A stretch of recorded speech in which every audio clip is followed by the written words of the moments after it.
Hello, hello. Welcome to day 7, the real day 7 of building a Techno Set from scratch. I'm Tom Cosm. I know I talked about sound design and this was going to be it, but there's still a few little niggly things left over from the last session, which was actually just a couple of hours ago.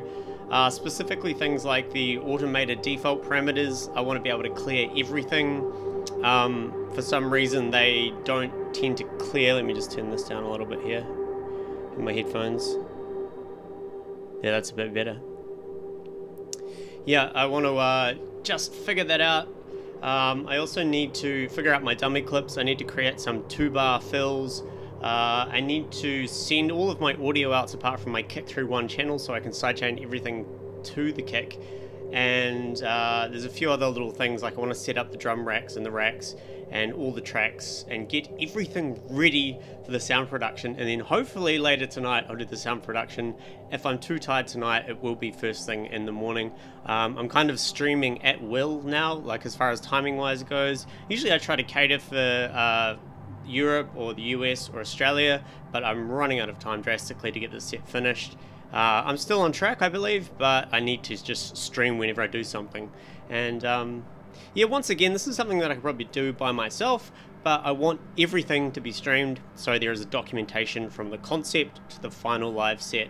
And if you don't know the final live set, I am going to do my best to stream it.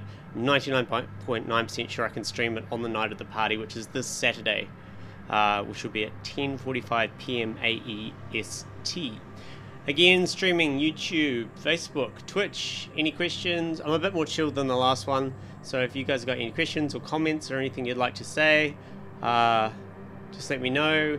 What's up, Flay XZ, Matty, Tune on YouTube, and the other people who are tuned in, who I can't currently see.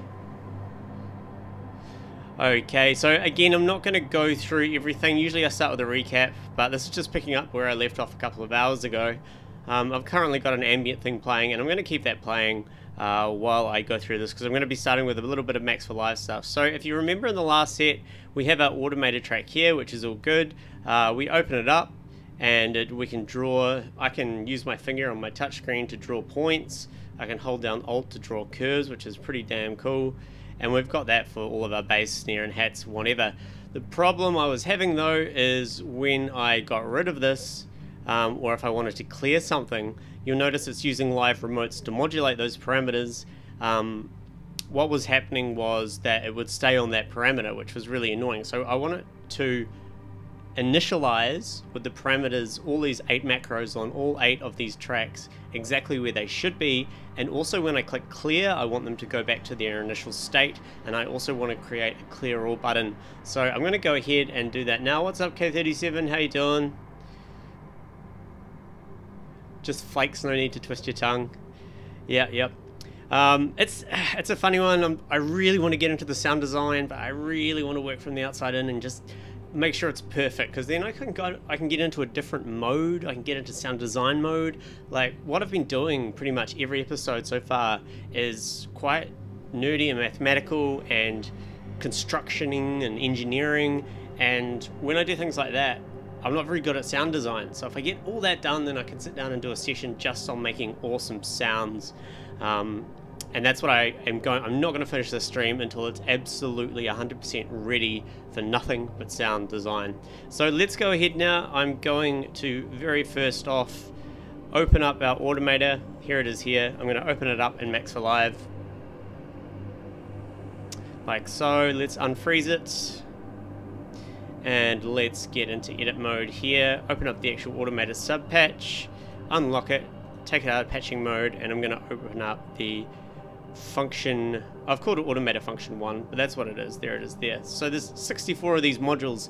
Now again, what we originally had was when a line was drawn it would send a bang, and that would initialize the live remote and initialize the return tracks that take the BPM input. But I've had this running now. In the last stream we ran all 64 of these at once with all of the macros and all of the effects in the tracks, and I did not come across any problems. So what I'm going to do is, instead of have it initialize when I touch it, I'm going to have it initialize when it loads. and I also need to give it a default value. So I think the first way I'm going to do this is unlock this, and instead of having the bang coming out from the function, I'm simply going to delete this and create a new object. We'll go live dot device. Is that going to work? Is it live device? Live dot this device. So what that means is when this is loaded, it sends a bang out, and that's going to initialize everything. It's going to send the patcher arguments to the live path to tell which live parameter to program. It's also going to go up and set the receives for these guys, which are the receives. In fact, we don't even need these now. We can remove these. I'm just going to go receive global tempo, like so, and this one here, move it across a bit, receive raw ticks. Now I did optimize early before, which I shouldn't have done, so it does all work when everything's going crazy, so that's good. The live this device also bangs the patcher arguments, so in fact I can bring this over here now that I've set those receives up to what they really should be. So the live this device, I need it to bang 3 arguments now. So originally the arguments were what track and what parameter to control on device 0, which is of course the first macro knob on the audio thing. What's up Whitecross, how you doing? What's up Brownie? Is there any reason I don't use third-party plugins? Slightly higher chance of things crashing. Ableton Live devices are really low CPU. They're also made so if there's no audio input going in or out of them, they're deactivated. So it's really good if I'm not using, you know, I've got so many devices in the set, reverbs, delays, effects. If I'm not actually sending anything into them, then they're actually not going to have a CPU footprint, which is really, really handy. It's something I really like about Ableton Live. You don't even have to turn the device off. If it's not doing anything, if it's just sitting there idle, it is not using CPU. It turns itself off, which is really handy. That, and I've been teaching Ableton for 10 years. I've always taught native Ableton plugins, mostly because I don't want people to have to buy extra things to watch the videos that I'm doing and teaching. I want them to be able to use what they have already, which is inbuilt in Ableton Live. And by doing that for so long, I reckon I've gotten pretty good at using them to get the results that I want. So those are the reasons. I do use third-party plugins. I'm just not doing it for this set because it's really large and quite CPU intensive. There are quite a few VST plugins that I really enjoy.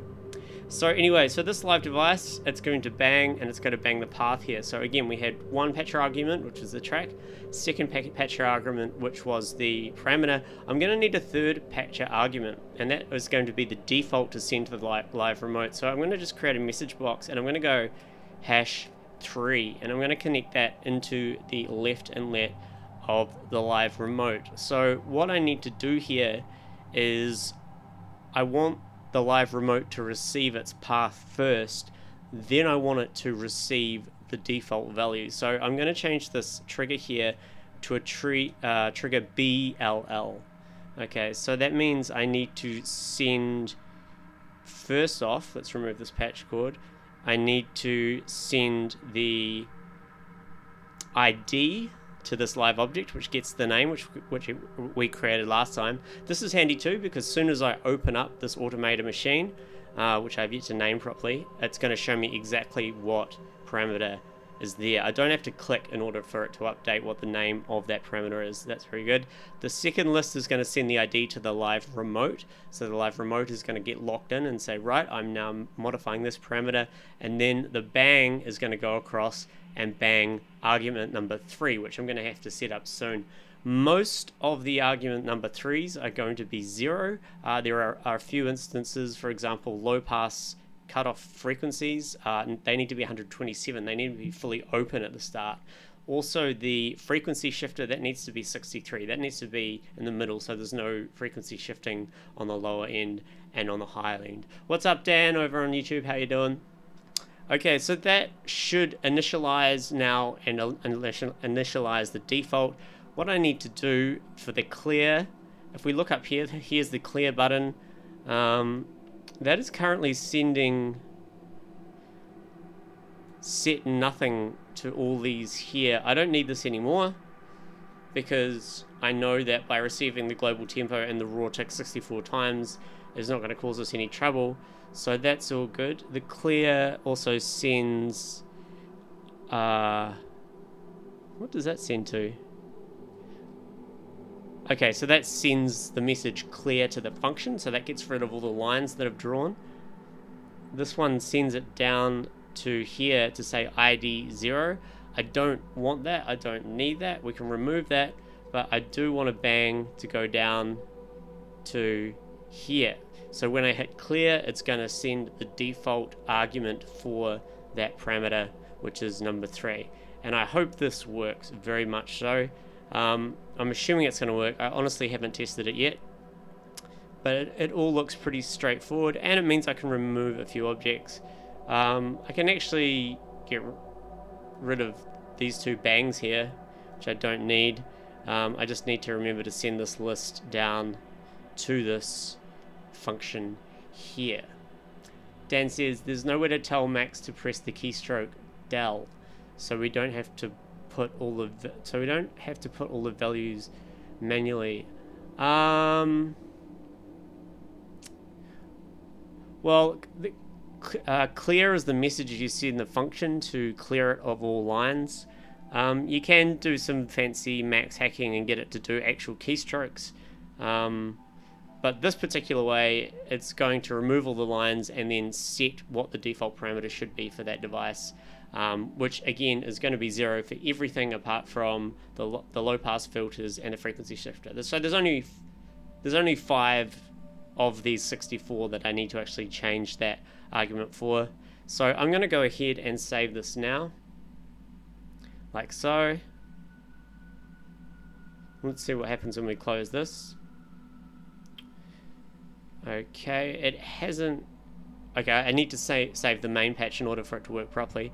What I'm going to do now is actually go through and add that extra argument that I need to. This is going to be a little bit of data entry, so I do apologize in advance. Let me just drag this window back for you guys so you can see properly.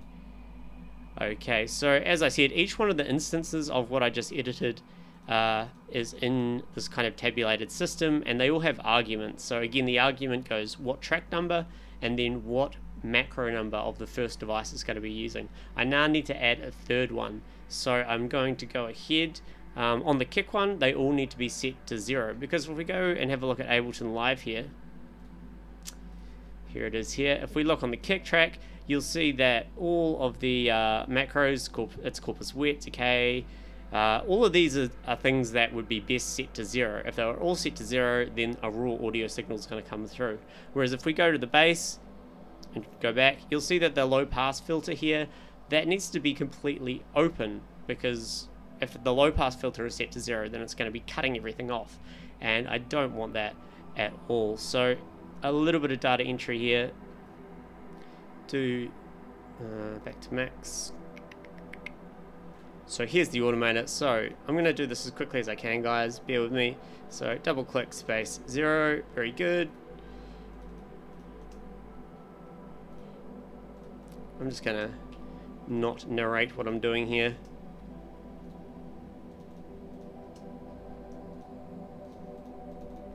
And I'm really hoping this is going to work straight away without me having to do any tests. Maybe I should just test it initially. Nah, forget it. Let's just do it. So now I've moved over to the bass track. The bass track has a low pass filter on the very first macro, which is this one. So instead of the argument 0, I'm going to be putting 127 so it's open. But all the rest can quite happily have 0 as their default value.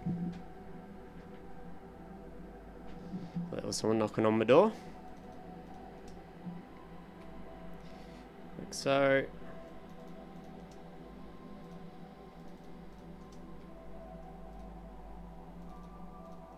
Zero. 0. I still need to do the clear all thing as well.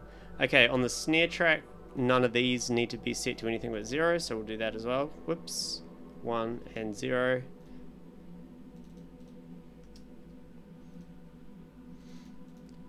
And if this is the first time you've seen me play Data Entry Simulator, you should have seen the stream I did about 4 ago. I probably spent hours and hours just typing in numbers.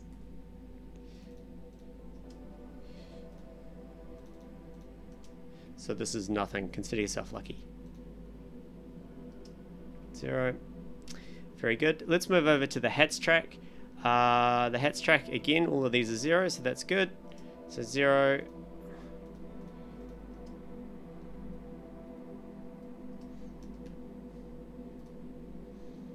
I'm very anxious to get into the sound design.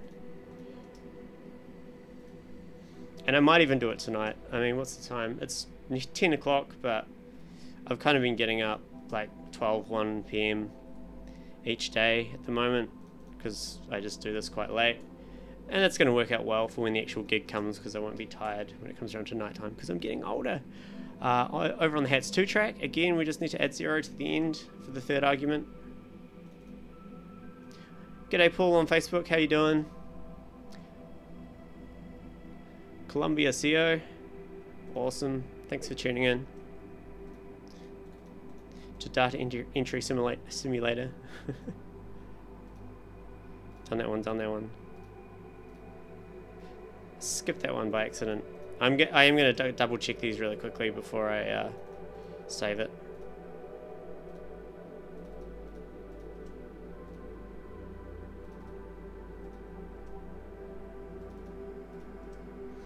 Zero, very good. On the percussion track, we have a cutoff filter on number 1, so that needs to be 127 again.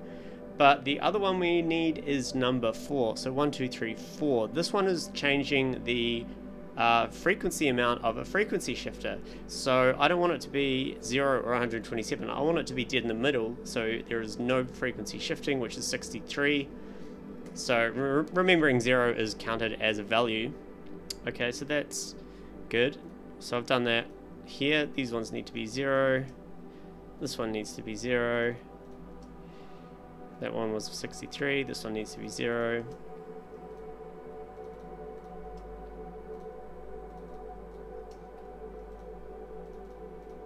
And this one needs to be 0. Very good. G'day, Growth Vinyl over on Twitch. New MIDI controller just arrived. Any suggestions for mapping parameters other than pitch and filter cutoff for size sounds? Oh, LFO amount, LFO speed, frequency modulation levels are always fun to muck around with.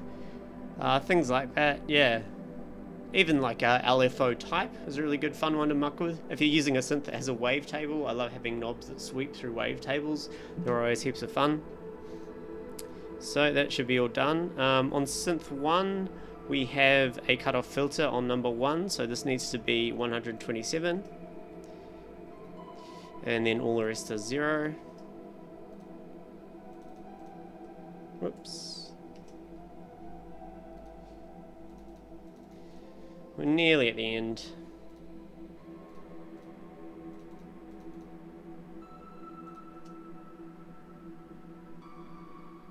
What's up, Zach, over on Facebook? How you doing?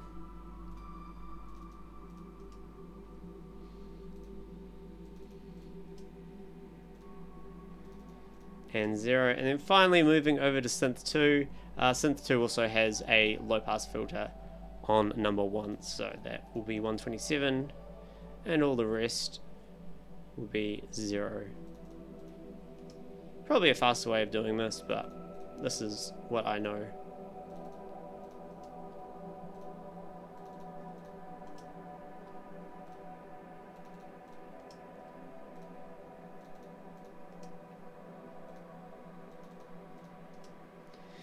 Very good. Okay, so now that is done. What I'm going to do again is just right click one of these and open the original automation function. One thing I forgot to do was the clear all function, which I think is very important. So I'm going to drag these down and I'm going to put a new receive object. I'm going to put R clear. I'm on this new keyboard, so everything's all... You know how the computers have keys slightly different sizes? And yeah, I'm getting better. Clear all. So I've got to receive clear all. That's going to bang this clear here. And that means if I save this patch, which is done, go out of here, close down the automator, and open up the kind of the main parent here. Currently we have open. I'm going to add one more button. I'm just going to duplicate the open button, and I'm going to send, does this send out a bang? Bang for transition from 0 to 1. Pretty sure it just sends out a bang. Let's double check. So that sends out a bang. So that is going to send to clear all. And that's going to hopefully update everything. So I'm really hoping I've done this all right. Let me very quickly change that to clear. And we'll make it red just to show that it's dangerous. Or that color will do very well. Okay, let's freeze it and hope for the best. So I've frozen that. And let's go save. Auto filter resonance, yep, good one. Shaper drive, good one. Zach, I'm building a Techno Set from scratch, which includes a lot of Max for Live work to build the tools that I need. Oh, it's doing this again. Sometimes it does this, both on Mac and PC. It opens up all my subpatcher windows. And how do I close all these at once? I can do it through Windows, which is good. Yeah, I think it's something to do with the P control. Like, sometimes it just opens all the windows at once, or all the subpatcher windows. Which, as you can imagine, it's kind of humorous, but it's for the first 2 or 3 times. I've googled it a little bit. Anyway, everyone cross your fingers. Oh, okay. Now here's what I've done. I didn't put the clear button where it should, so I need to open this back up again, unfreeze it, put the clear button. I think I'll put the clear button. I'll make this a bit smaller. I'll make this the same size as the clear button, as the open button, and then put that underneath. They still might be a little bit too big, I think. So let's drag them up a bit. Open and clear. Save. It does it to you as well, Dan? Like open up all the sub patches? So do you think it's a bug?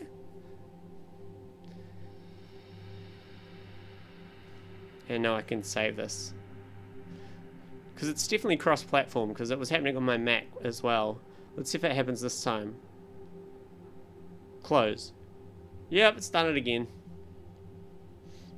It's not ideal when I've got so many in my thing.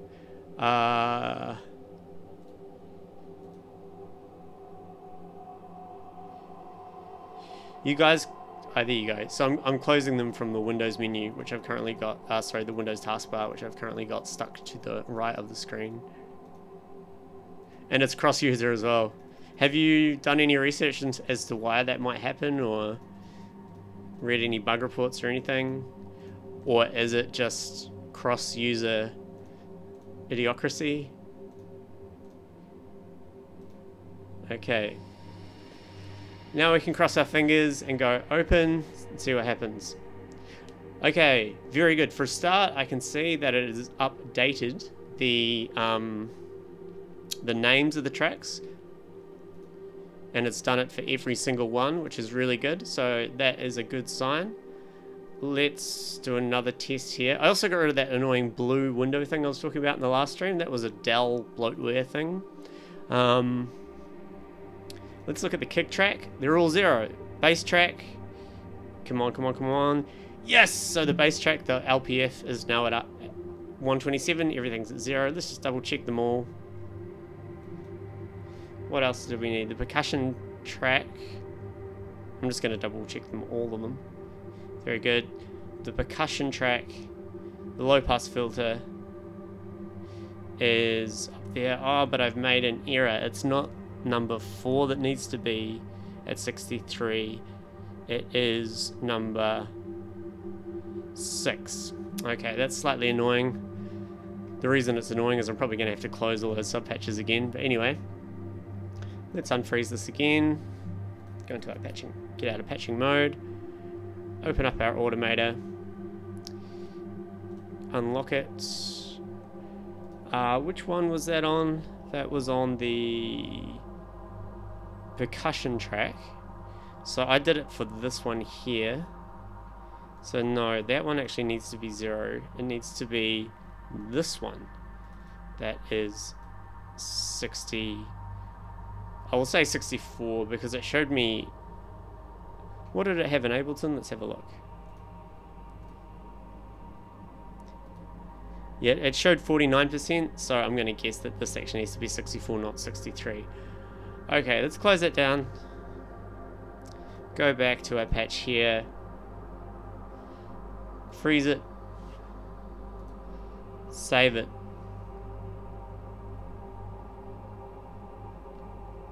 Yeah, I think I will. I'll do it after the weekend when I'm not spending every waking hour on this fucking machine. I love it, really. I love everything about doing this. Especially the live streaming. It's good fun. Max for Live is a very lonely place, so it's good to be able to share it with you guys. Dan on YouTube says, I noticed a little issue when you press the length of the envelope on one parameter and you want to sync another parameter, it doesn't work unless you press in the right moment. They are out of sync.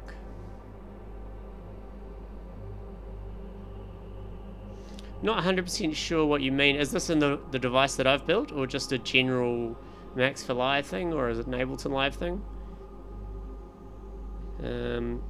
Okay, so let's close this now. And here we go. Close, close. See, that time it didn't actually open all of the subpatches, it only opened up the tabs, which I find interesting.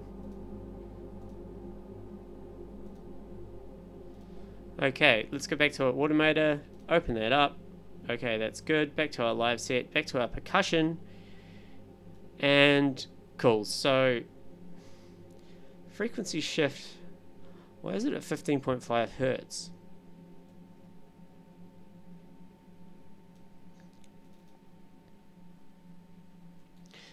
I think I did need to keep it at 63. I need to figure this out anyway, so sorry guys, I need to reopen this again.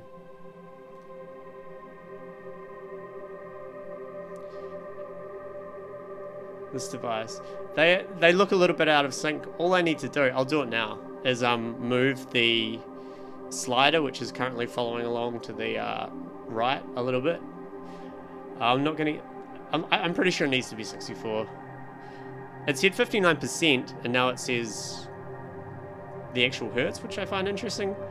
So again, go into patching mode, open up the automator, unlock, open up, oh no, we're over in the percussion track. So it was number 6. Go for 63, hope for the best. Yeah, and while we're at it, let's just fix that little off sync button. Open automator function max patch, unlock it. So in presentation mode, I think this live slider is a little bit to the left. I need to just bring it to the right. Let's go twice to be safe. We'll try that.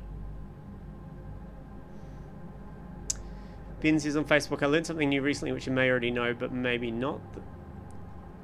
In the scene tabs to the right, you have bar lengths written, in which determine the clip's length. You can also tell it BPM and time signature for even more variations in your clips. Very cool. Dan says if you want, i.e. the reverb dry wet and the reverb time to be sync over 8 bars, they don't do it if you press the 8 bar button at the same time. It doesn't happen at the same time, but it does eventually do it. And I've thought about this, and I think it was 3 or 4 videos ago I covered it a little bit. I actually think I like that. I actually think that's a feature and not a bug. It was initially a bug and then it became a feature, because it kind of... We'll see how we go when I actually get the audio and I start jamming with it. We'll see if it's annoying, or we'll see if we need to change that so it does actually snap back in time. It wouldn't be a hard thing to fix, but for now I'm going to leave it just to see what it actually produces. So let's save this. Close that down. Drink some water.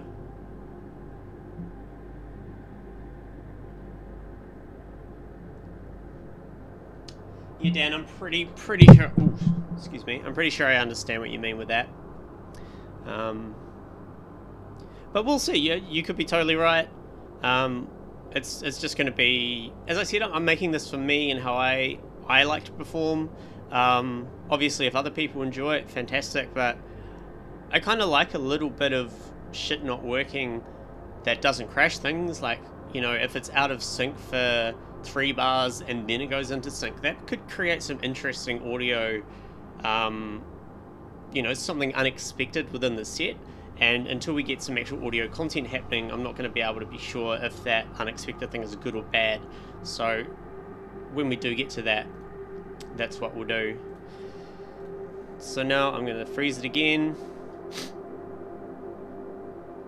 And we'll go save. Close it down. What's it going to open this time? Everything. Okay, let me just close these again. I got to get to the bottom of this.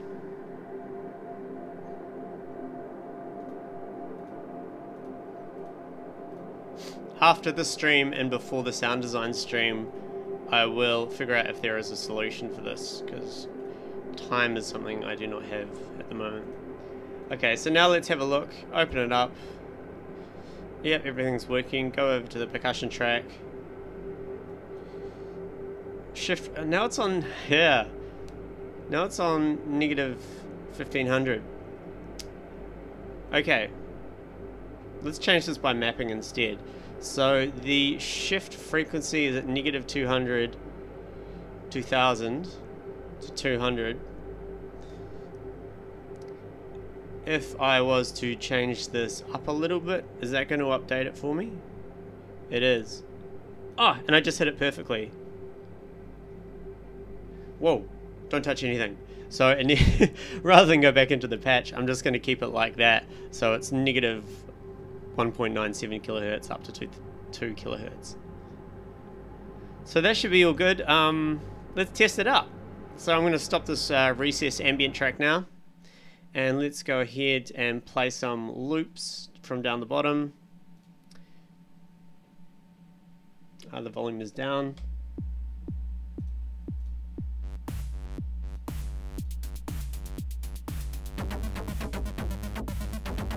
The percussion is way too gnarly.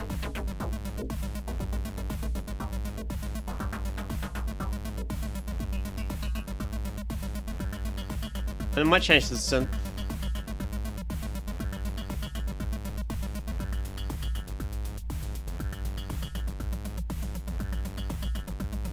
Okay, I'll keep it there for now. Let's go over to our automator, open it up, and hope for the best. The good thing is, it's all sounding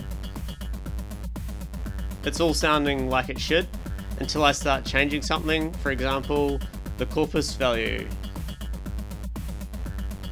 But it's not receiving the it's not receiving the time click now. Okay, so I've done something wrong there. What have I done? I'm going to have to open it and close it again. Nearly dancing time. Nearly dancing time. Hopefully I just made a typo. Oh, it's bar bang. So, oh yeah, that's right. So we were using raw ticks initially, but that was sending ridiculous amount of float values, so we don't want that. So, what did I just do then? Undo, remove from presentation. Okay. Object, open original. So that receive was not right. Oh shit, what was it? It was bar bang. Okay, so this needs to be bar bang instead of raw ticks. So I'm glad that was just a typo. Bar bang. Okay, let's save this again. Close you down. And we can close that. Save. Oops. Well, I saved it, and now I'm going to freeze it, and now I'm going to save it. Let's see if I close it this time, if everything opens up.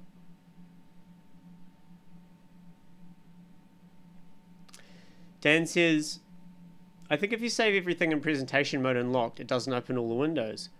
Aha. Okay. So let me unfreeze this. Let's go into presentation mode.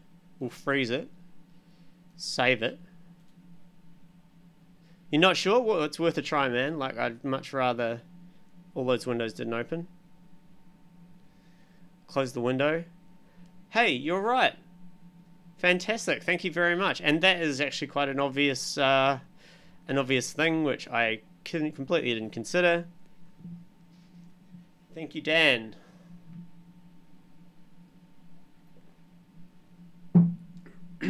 Very much. So good tip there. Because that happens to me all the time, not just in this patch, and all patches I'm working on. Okay, so now let's try it. Let's go back. I just want to double check that that's at 0. Very good. Open up the automator. I'll drag it down here. And let's go play.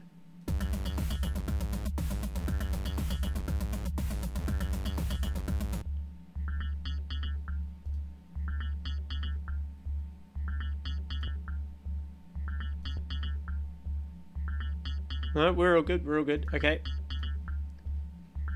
We're on the percussion track here, so let's do a low pass sweep down. Let's go down and up.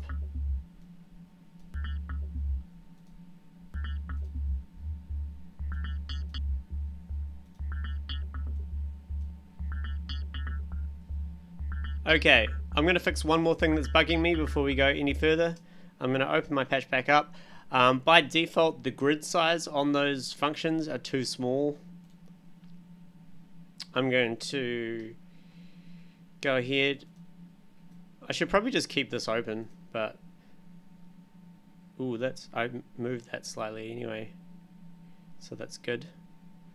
That all looks aligned, yeah? No, it doesn't.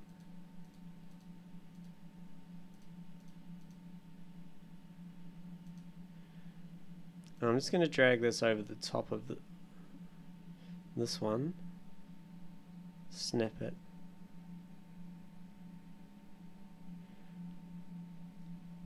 It's quite hard to tell. Yeah, the red lines match up there.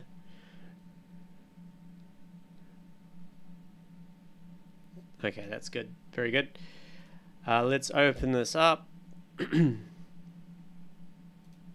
So I need to get into my resolution X, and I want to change the default accum value. I've written it down here. The one that I like the most. This is X, right? Yeah, I'm going to change that to 128. Very good. And for the default Y resolution, I want to change that to 32. Okay, that was something that was bugging me as well. So let's save that again. 10 points for Dan. Dan is currently in the lead. That's all good. Let's close that down. Let's go into presentation mode. Freeze. Save. Give it a sec to think and collect all them patches together.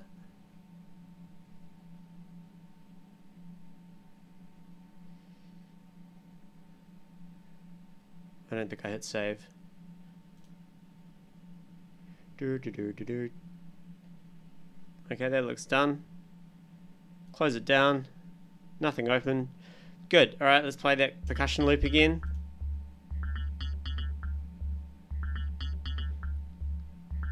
It didn't really do that default accum thing that I wanted. Oh well, we can figure that out another time. It's not important for now. So we're on the percussion track. Again, here's the low pass filter. Let's do that over 4 bars. This is the high pass filter. We'll do this over 2 bars. So that needs to be down. We'll just have it down to about here and then go up.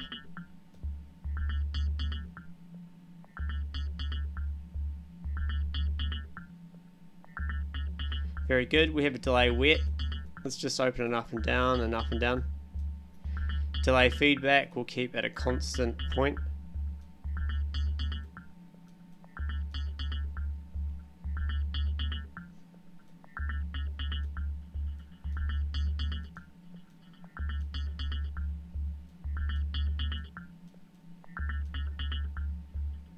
And then we have the frequency shifter.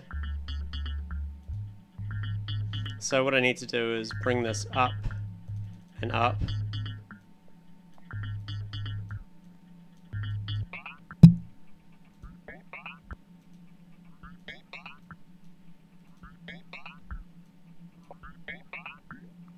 Let's try hitting clear now and see if it resets it back to its normal value. Yes, it does. Very good.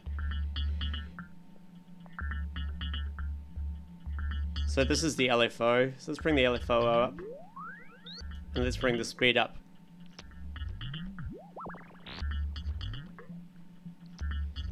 Awesome. Let's get the other tracks playing. Now let's go into synth 2. Let's make this 16 bars long. And we'll have a high pass filter up quite high. We'll just have that come in... Oh, sorry, we'll make that 16 bars long.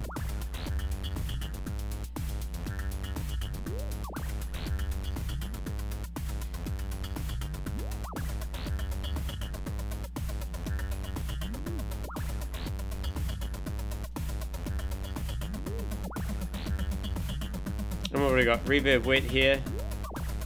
Let's make this up. So we have no reverb, only for the second half of the bar. And again, we'll go up and down. Lots of decay. Let's clear the high pass filter. And now if we go over to the actual synth producing the sound, we can open it up a little bit more.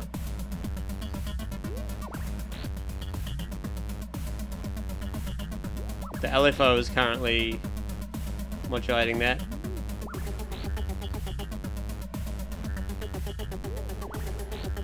Very cool. Let's see what else we can play with now that we're kind of in play mode. That bass, we've got a low pass filter. So let's bring that up a bit. Go down one, another down.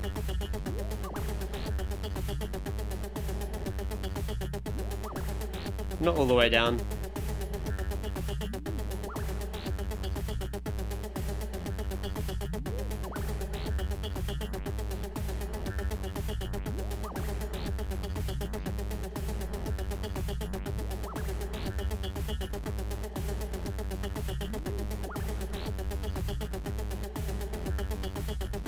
And then of course this turns it into white noise. And we'll put some reverb wet at the end there as well. Very cool. Okay, now I guess it's time to check the big clear button. Let's try it. And it works! Okay, I'm very happy with that. That is niggly little thing I wanted to figure out. Number one.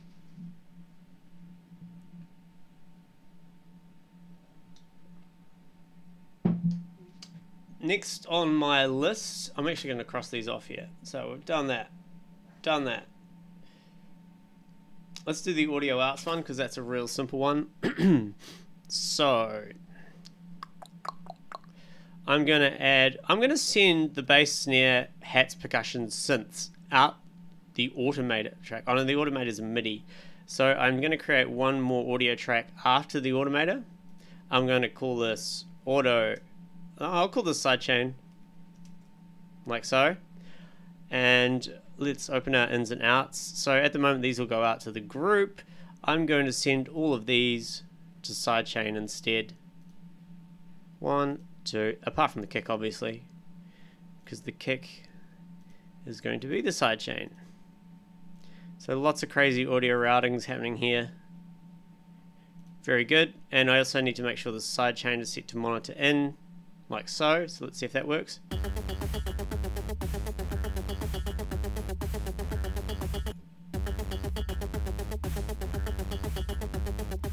Very good. We are peaking a little bit. So what I'm going to do here, I'll figure out things like peaking and make sure we don't go into the red a bit later. I'm just going to go ahead and add a compressor. And we will sidechain that from...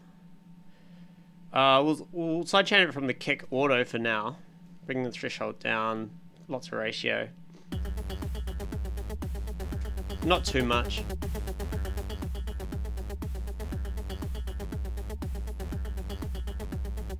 Let's just close this down so we can have a look.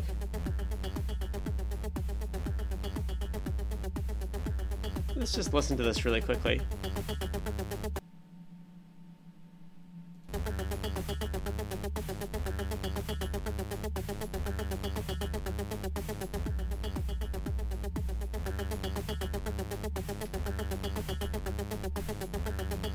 Hold on a minute, guys.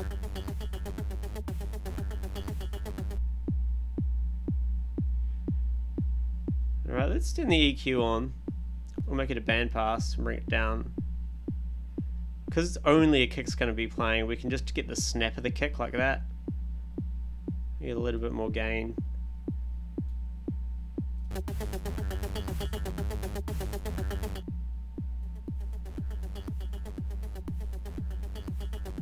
I'll turn it up for you guys real quickly.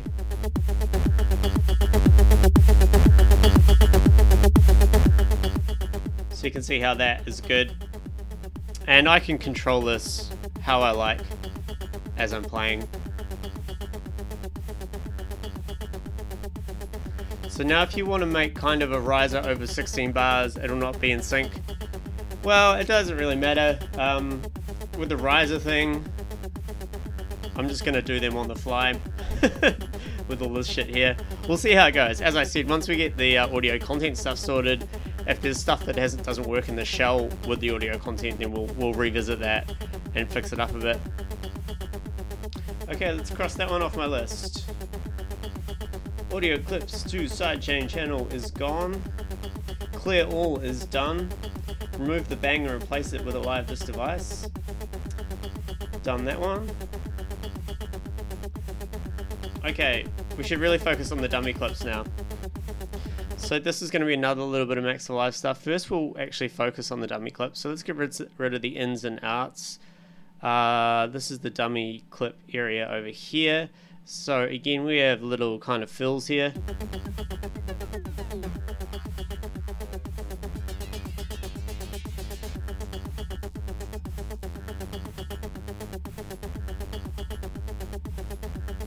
Very good. So what I need to do is I need to make another 64 of these. So this is going to take a little while. So what I'm going to do is copy these none ones down with the Alt key. Is it the Alt key? I think it's Control key on PC. I'm still learning PC. So there we go. So these are 2-bar clips. What I'm going to do is drag these out a bit so we can see them more. And we can name them accordingly. And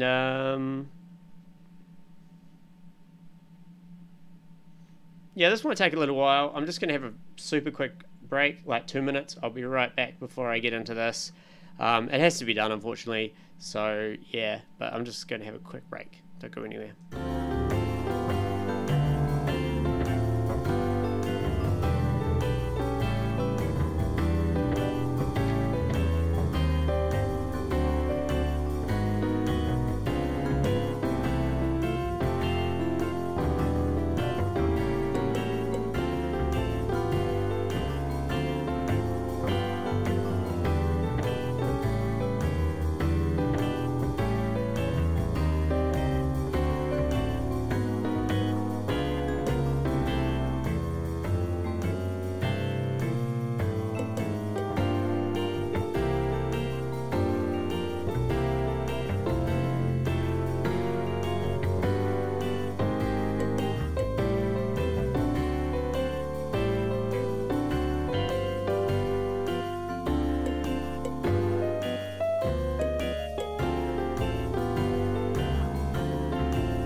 Alright, we are back. So I'm going to have to go through these sequentially. Let's start off with a kick. So let's just solo the kick here. So I'm just going to... What do we have here? This one changes the high pass and a bit of reverb. Let's look at the effects we have. We have an auto filter on a high pass, we have a reverb, and we have a simple delay. Very good. So for this one, let me just change the frequency. I'm simply just going to bring the frequency up to about here, like so. So let's listen to it. Very good, but I need to make sure this is 2 bars long. Very good, and I'll also play with the reverb dry wet, and we'll just open that up over the 2 bars, and we'll play with the decay as well. Which is decay time. So that's a really simple one. I'm going to rename that to 2 HPF reverb. Okay, let's duplicate that one down. We'll go back into the auto filter. And with this one, what we'll do is we'll have it starting down, going up quite high, and then coming back down again. We'll keep the reverb stuff, see how it sounds. Okay, that high pass filter goes up too high.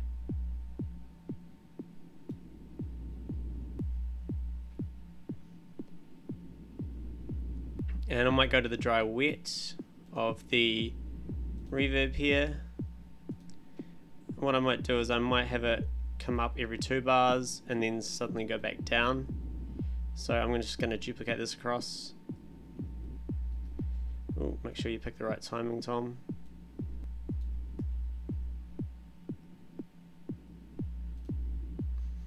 And we'll make the decay time a lot bigger for this one. We'll make it really long for the whole thing. I'm just going to hit Alt Delete and drag it up.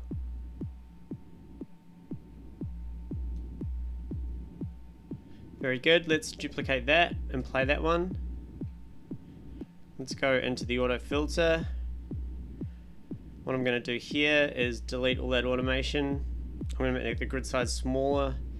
I'm going to have 1 up here, 1 down, 1 up here, 1 down. So it only plays the second one. Let's go into the reverb, dry wet. Let's make the grid size smaller. And let's do some let's delete all the automation here. Let's do some crazy shit like this. Obviously we're getting some kind of clicks happening now. So what I'll do is I will remove these dots.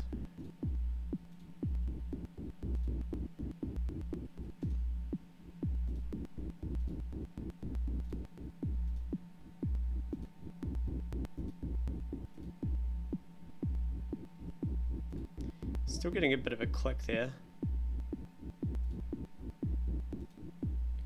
I think the quickest way to remove that click would be to select all and drag them up slightly so it doesn't go all the way down to 0.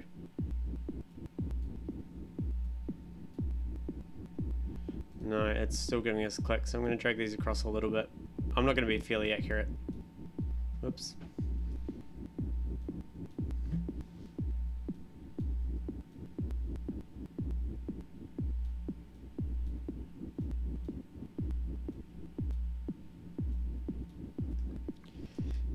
It's being a bit weird on me here. It's weird, it kind of like snaps for me if I'm not really careful.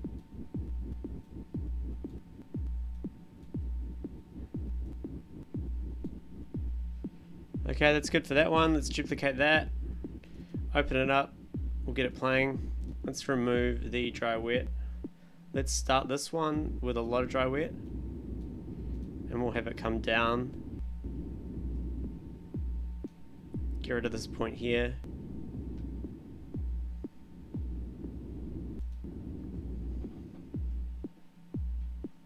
Let's go back into the auto filter. I'm going to delete all of this.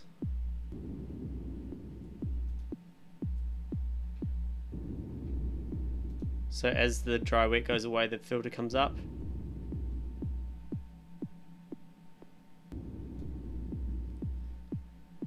We also have a simple delay here. So I think these were used in these ones here. Let's have a look. Very good. So what I might actually do, just to save time, is I'm going to duplicate those 4 because I want 8 for each one. So now this one here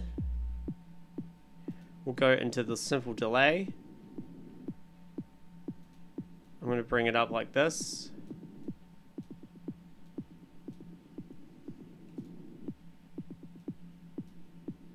And let's just duplicate that across.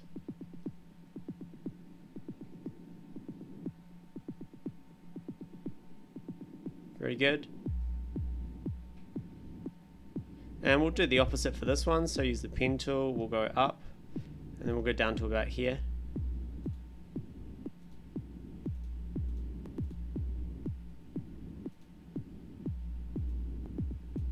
Let's duplicate those across. It's a bit weird, but it should do the trick. This one here, what I might do is go into the reverb. I'm going to get rid of these points here. Let's make this super reverbery. We'll give it a bar. I'll give it a beat, and then we'll make it real reverbery. Should we play with the decay time? That sometimes causes clicks, but we'll give it a... sorry, the size. Nah.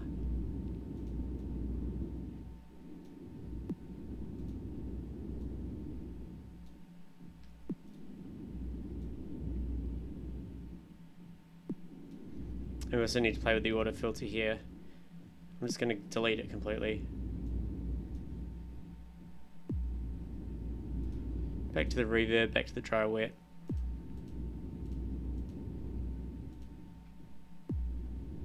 We'll have that come back down. Maybe over 1 bar. What is up? Imbrocates, what's up, Clip 2? It would be nice if I could download this device for free. I'll definitely take that into consideration, good sir. And this one here, let's look at what we got. Playing with the dry wet again. I'm just going to do another sweep all the way up to the top. We'll add a point maybe here like so.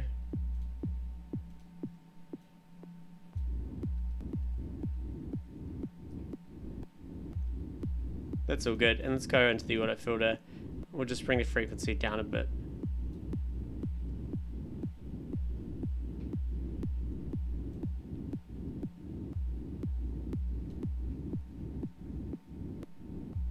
Very good.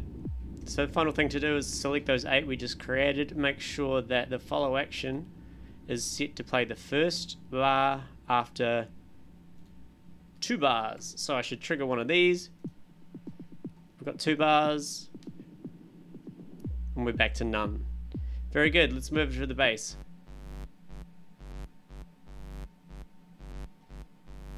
Very good. So what do we got here?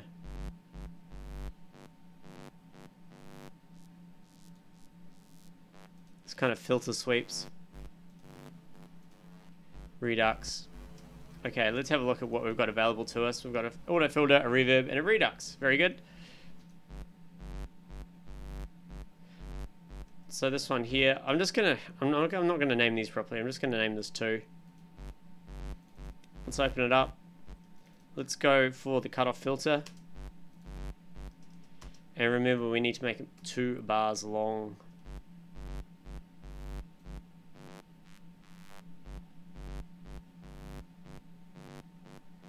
Okay, that's good for that one. I'm going to duplicate that down, and this one I'm going to make it go up more.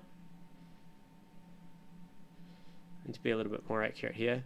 And then this one I'm going to duplicate it again and make it go up to here.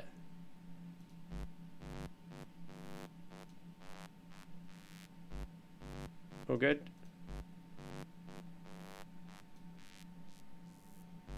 And then finally, I'll put another one here. Whoops. This one, I think I'm going to do the reverse, so I'm just going to go Control-Alt-Delete. What we'll do is we'll start this one up quite high, and maybe we'll go like this.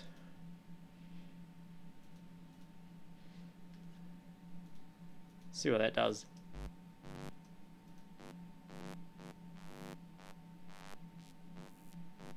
Very good, and I'll play with the reverb on this one.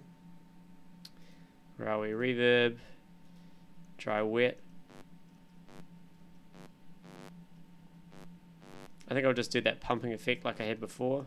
So out of my pen tool, make sure we've got a point down here. Very good. Duplicate that across 4 times.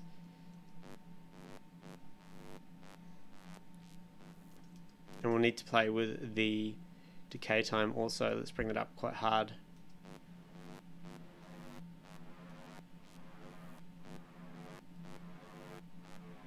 Awesome. I'm going to duplicate those 4, and then let's just play with the redux on these. So we'll go redux. Are we on sample soft or sample hard?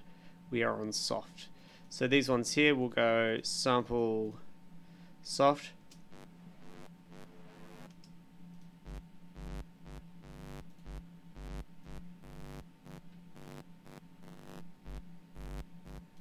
Simply go like that. Maybe for this one we can have it starting hard, finishing low.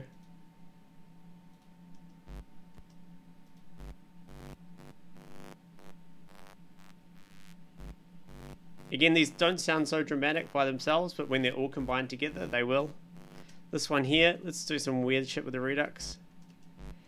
Let's make the grid size 1 size smaller. And let's just randomly click around everywhere. Not too fast, or it starts doing a pattern for me. Something like this. Let's see what we get out of that.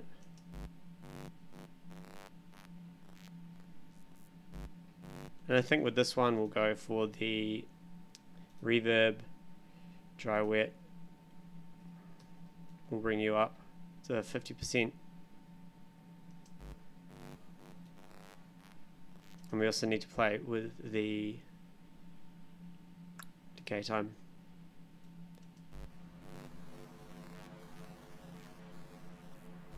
Very good. And the final one.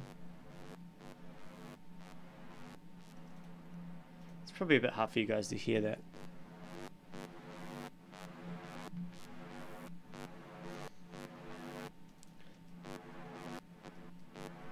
So let's have the sample soft coming down, like so, and duplicate that 4 times. We'll make the last one go down then up.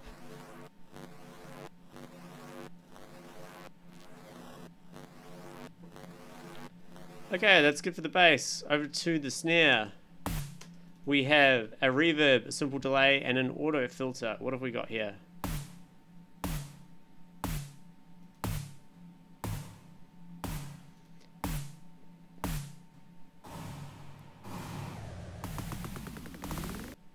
Very good. So the first 4 I'm going to do for this one are just going to be basic reverbs.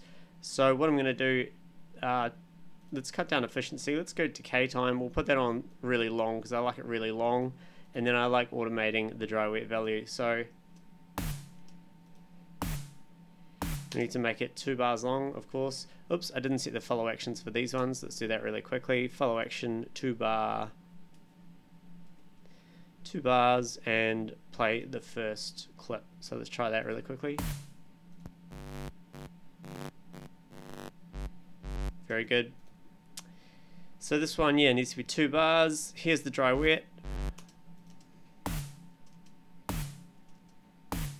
Bring it all the way up.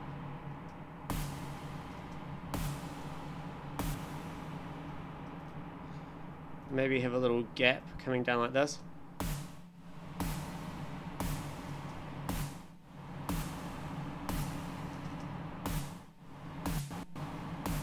do that twice. Actually here what I'll do is I'll make this really fast. So it's double time. Rhythmical gating in a way. Reverb dry wet gating. What's up, Christian? Thank you very much. That's a cool dummy clip. Let's duplicate this across. Okay. I'm gonna get rid of I'm just gonna play with the dry wet for the first 4. So let's delete these.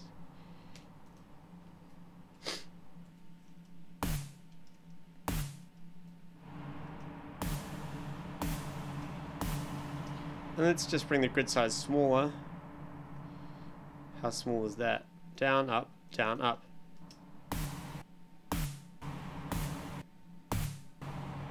That's good enough. It's simple, but it's good enough.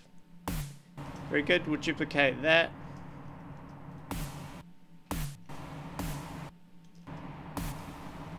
And what if we just have something like this?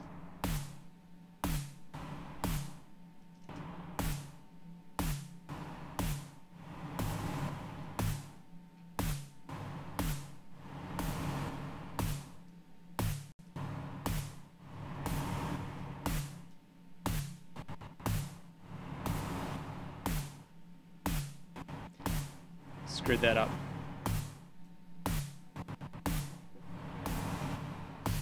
Very good, and we'll duplicate that again. What should we do to this one? All out of the pen tool, all delete. Lodi over on YouTube, what's up? Hi Tom, I have a question about your device, OSC Buddy. Basically, I can't map 2 layers at once with OSC mapping. It only affects the dashboard of the layer that is selected. Can you help me? I can't help you right now, man. But in the link in the video for OSC Buddy, there is a Facebook post. Go to that post, post your problem, and I will get to it next week when I have some free time. Yeah, unfortunately, I'm a bit too pushed for time to do anything but this project right now. But I will help you out if you post in that post. So go do that.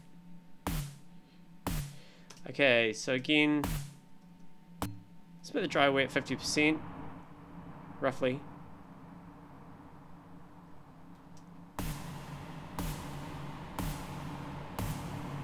Let's just gate this like that.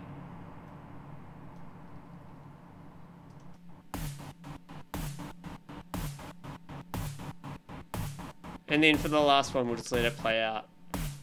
Or build up.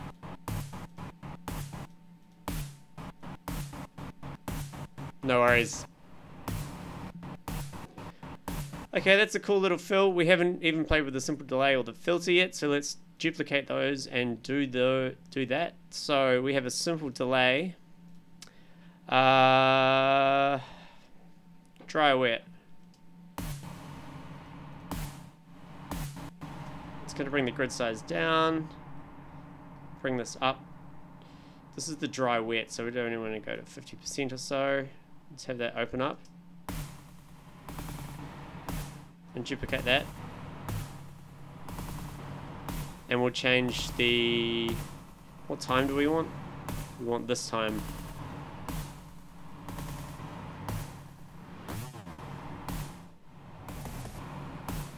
It was cool getting faster.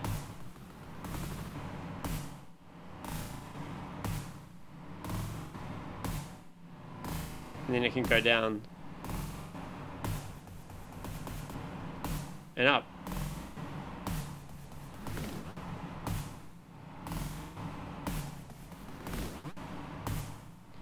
Okay, I'm happy with that.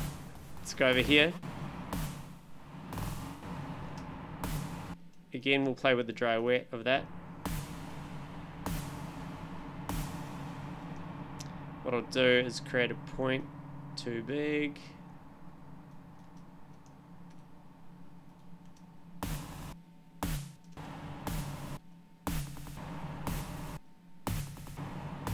Not bad. We'll play with the time value. Let's just do some random values. We'll go down and up, down, up.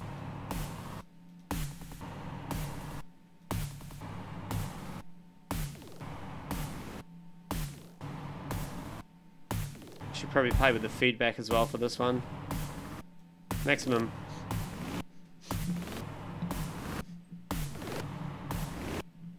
That's cool. Number 2.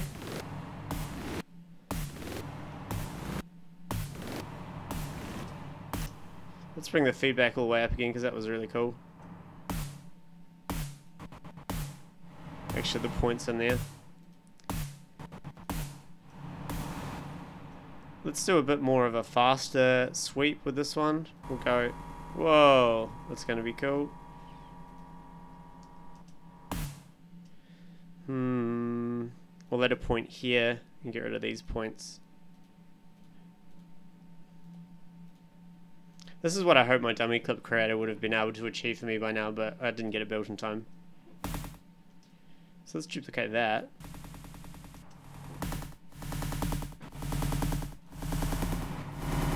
Let's go into the time. And we'll simply make this get smaller.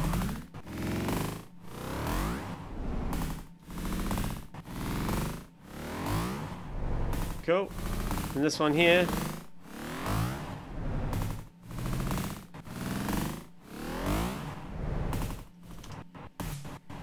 I'm going to bring the feedback again up to 95% because I thought that was pretty cool. Let's bring the dry wet all the way up to 100 and then all the way down again. See what happens if we go past 50. Not bad. We'll also need to play with the time.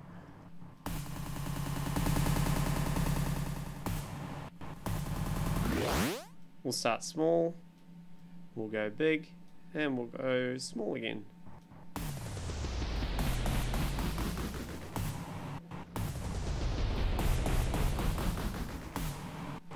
Alright, I'm happy with that. Shift click them all, follow action, 2-bar, jump to first. Let's hear some together.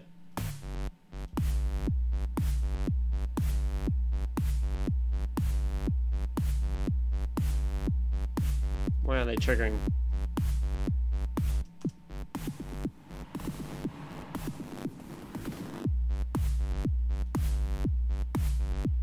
My global quantization is on 8 bars for some reason.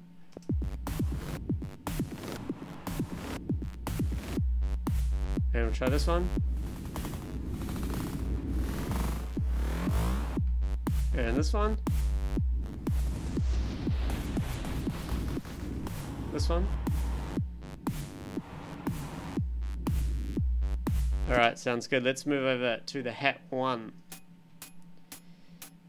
So we have a auto filter flanger, filter delay, and a corpus which is currently off. I think this hat has a corpus. It does.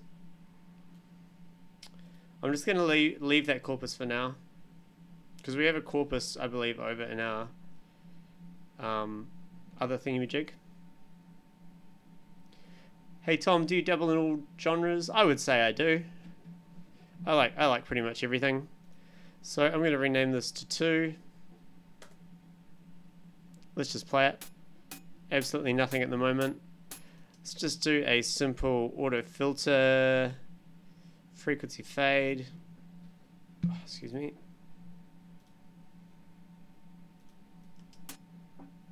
Make sure it's 2 bars long.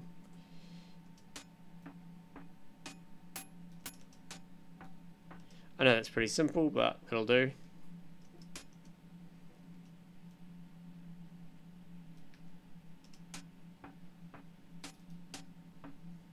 Let's open these up. Let's play with the dry wet of the reverb. Decay's at 883, that'll do. We'll make the grid size smaller, and we'll make this loud, this loud, this loud, and this loud. Maybe not that loud. Like so. What's up, in carrots? Imbricate. Hey Tom, do you... Oh, I already answered that one. Never mind. How you doing, mate?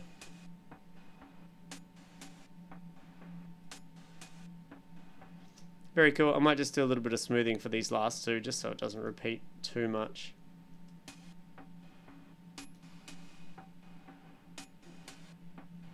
Very good. Let's duplicate that across. I'm going to go into the auto filter here. I'm going to delete all of these. And to keep the auto filter open, let's go into the flanger dry wet.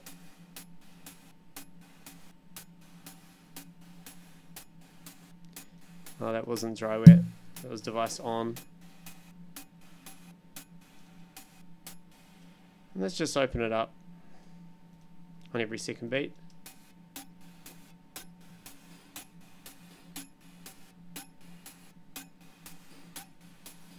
I'm happy with that. Let's copy that down.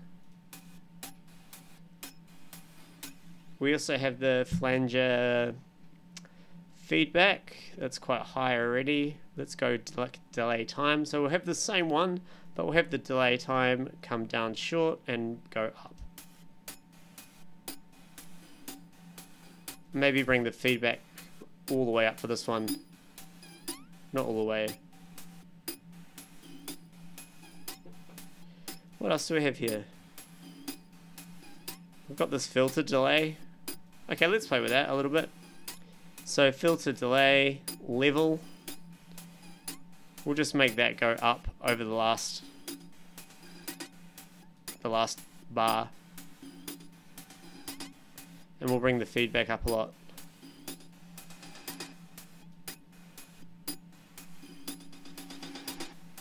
That's cool for that one. Nearly halfway there, guys. So this one here, I like that filter delay level. What we'll do is we'll start with that up. We'll have that come down and then go back up.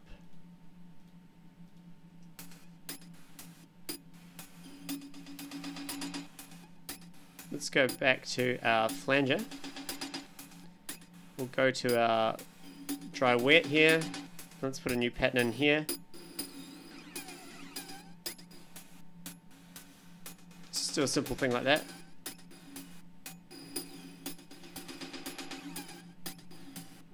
Sounds good to me. Let's duplicate these quickly and let's make some changes. What else we got? Have we played with everything?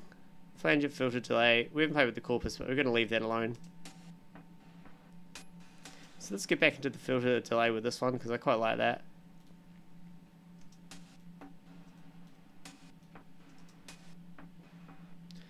Let's just do a slope up and then down. And this one will go up and then up, up, up. Let's bring the feedback all the way, oh, maybe 87. We've got an EQ value, so let's just wobble this around, see what happens. Go down to here, bring it up to here. That's good enough. Let's have a listen to this one.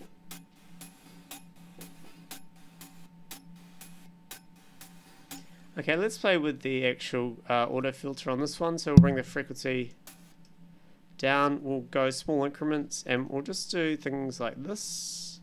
Let's just see how that sounds duplicated. Not very good. Let's make it a bit more prominent.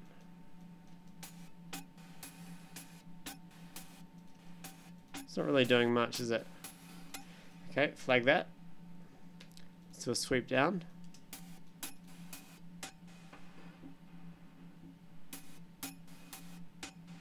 I'll go back to our filter delay, bring the level up a lot to this too, and we'll bring the feedback up here.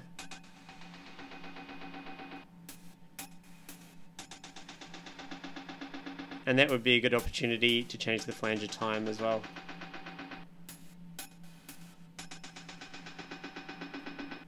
Or maybe not.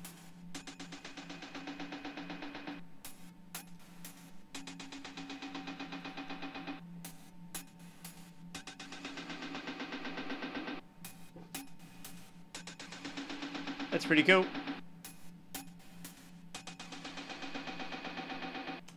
Alright, this one here.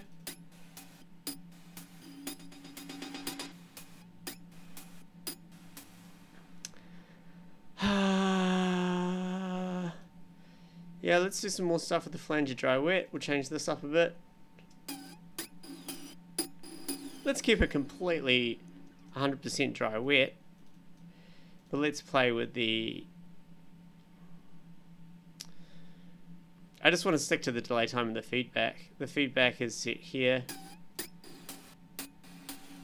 I'll duplicate that across. And let's go for the time. Oh, that was the time. Oh no, sorry, my mistake. The time I'm going to delete all, and I'm going to do some real extreme sweeps here. So let's go all the way down here and then all the way back up like this. This could be too much, but we'll try it out.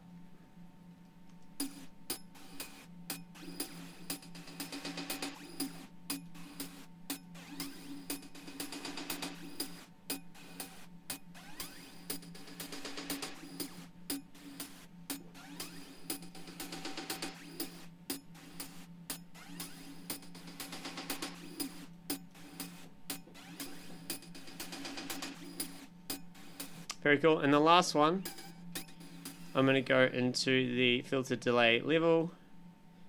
I'm going to keep it up for the whole time. What's happening here? Okay, where's our reverb dry wet? Snap back. Get rid of all these. We have it come down.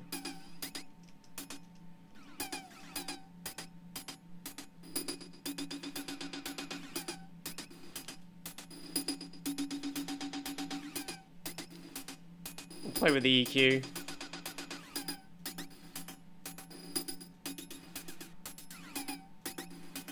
And back to the flanger. We'll go to the dry wet.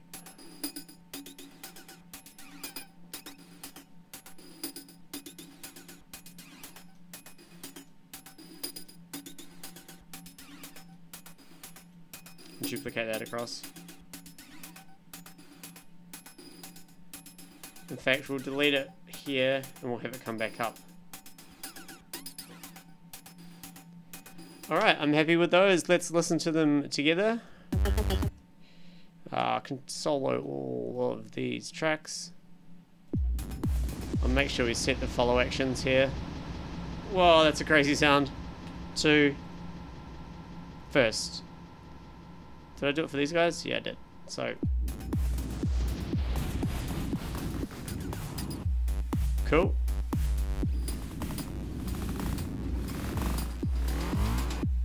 Good little fills already.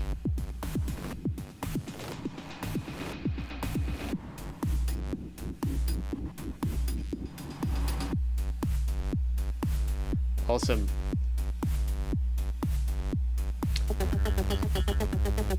Okay, I'm going to take another really quick break now that we're halfway through the dummy clips. When I come back, we will continue on and do the other half. And then there's only a couple more slightly little niggly things that I want to do. And we should be all good for audio production.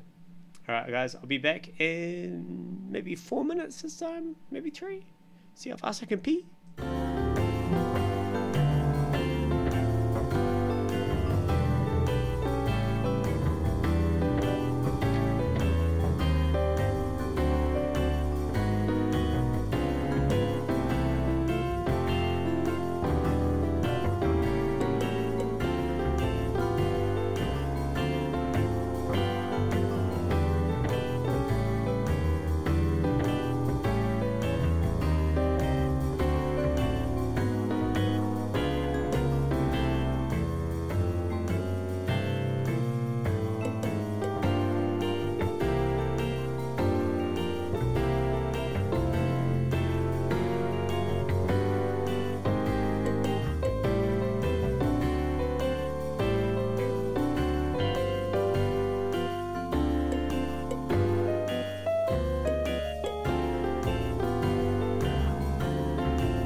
I'm back.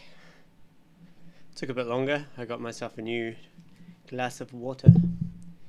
Lodi, I figured it out for OSC. It was mapped on an active layer. Awesome. Cool, I'm glad you figured that out, man. The device is really amazing. Thank you very much. I'm glad people are getting use from it. And there's some really cool advancements coming soon. Again, once I finish this, this is taking over. So I want to get these dummy clips out of the way as fast as possible because I'm finding it a little bit tedious. Excuse me there. And now we're on to hats number 2. So let's solo those. Hats 2, we have a phaser, flanger, simple delay, redux. The limiters there, probably to not screw our ears if we mess with the phaser and flanger too much. So let's play this one here. We'll rename it to 2. Double click it, make sure it's 2 bars long. Play it. Pretty simple so far. Let's play with the phaser dry wet for a start. And yeah, we'll just do some sweeps up. I like that kind of pumping effect that this particular shape gives. That's good. We'll do 2 of those and then we'll do 2 bigger ones like that. So we'll just get rid of these points here and here, like so. Actually, we'll have that one sweep up and sweep down. And because we're playing with a phaser, we can change the feedback amount. It's already at max, so we'll play with the frequency instead. And we'll just have that sweeping around.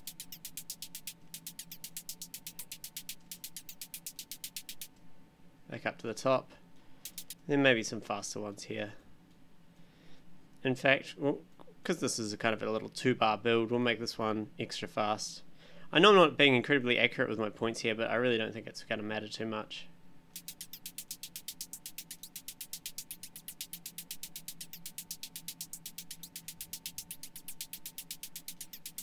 Okay, what else do we have? We got a redux and a simple delay. I'll play with the redux a little bit. Bring the grid size down. What are we at the moment? We'll go there. Let's just slowly creep up like this.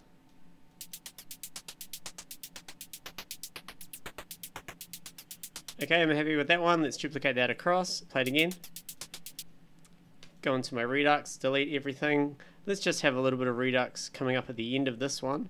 We also have a flanger, so let's play with the dry wet of the flanger for this one. Dry wet. Maybe on the offbeats again, like we did with the redux instead.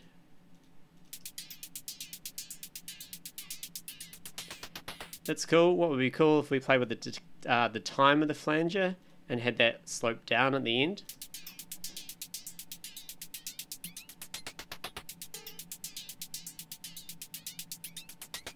Okay, I'm happy with that. Let's duplicate that across. So this is the decay time. Let me go back to the dry wet really quickly. And let's just bring this up to 50% completely. Oh, roughly. And then at this point we'll have it come down like so. And we'll duplicate that twice.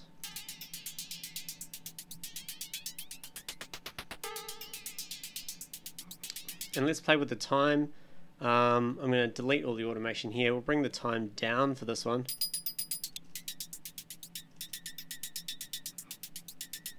And we'll have that go all the way up.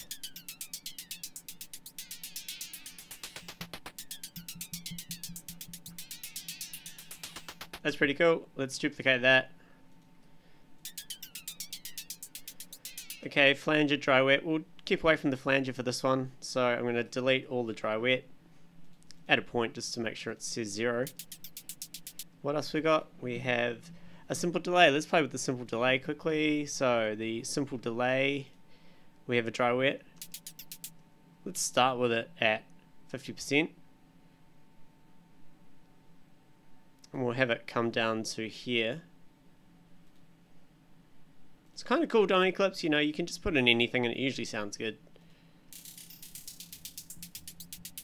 And then for these, we'll just go 1, 2, 3, 4, 5.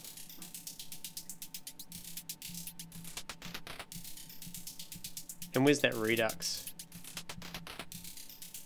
So instead of having it go down like this, we'll have it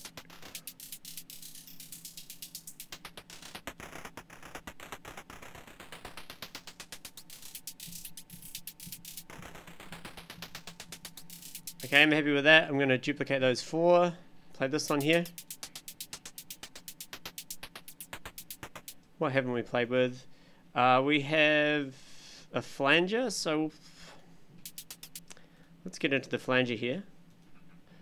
Sasha Mix, what's up? What's up, Jesse on Facebook? Let's bring the flanger up all the way for this one. And we could have a lot of fun with the delay time. So what I'll do is I'll make the grid size smaller, and we'll do some delay time coming down in increments like this.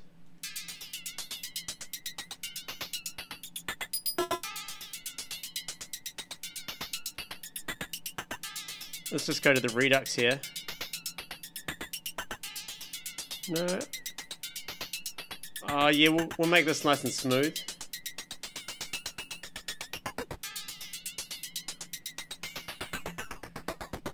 Oh, that's a good one. Alright, let's go to the next one. So the phaser's going nuts there. I might get rid of the phaser for this one. So we'll go to the phaser dry wet. I'm going to select all and delete. The flanger is obviously doing some crazy shit. So we'll go dry wet. I don't want that kind of effect. Let's have the flanger going. Let's add some points here. We'll have it going up to here. And we'll do the same here. So we can go like this. We need to add a point. Get rid of that point. We need to add a point here.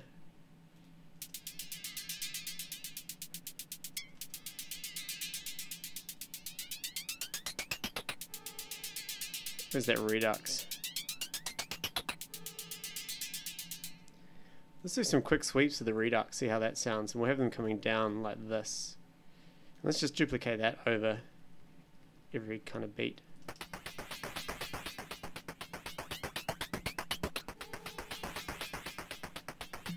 Not bad. Let's just go to the flanger.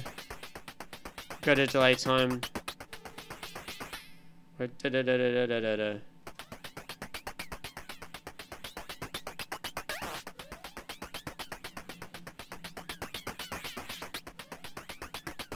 That sounds good. Let's listen to this one.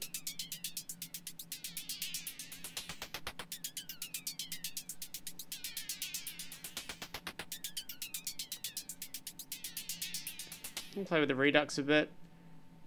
We'll pump it up. Pump it up. Duplicate that. Oh, bring it. Go like this, see what happens. Whoops.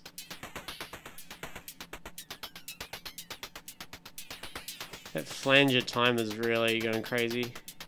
Or is it the... Let's make it go in the opposite direction. Or let's keep it there, maybe. Until right at the very end.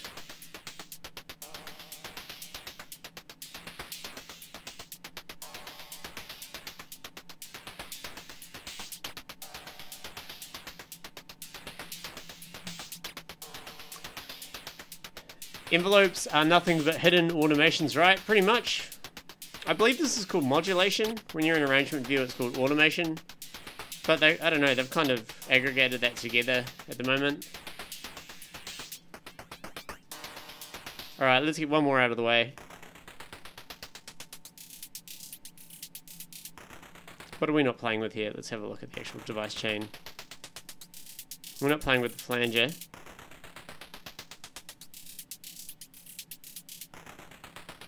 I'm not into the phaser, so we'll go phaser, dry wet, all delete. Bring that down to here. Let's go and do our simple delay. Let's keep the dry. Let's delete everything. Keep it about 50%. And then at the second bar, let's bring it all the way up to 100%. Where's our feedback? Let's have the feedback come all the way up here. Ooh, a bit too much. But let's actually muck with the time. So we have this guy here.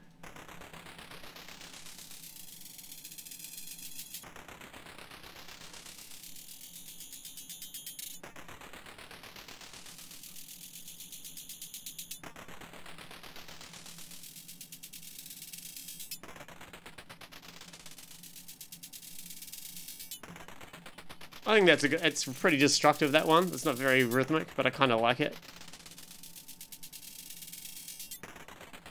And yeah, let's play with the redux just a little bit on that one. We'll do something quite repetitive. We'll just go down and up with a sweep like that. Bring that back a bit and duplicate that across.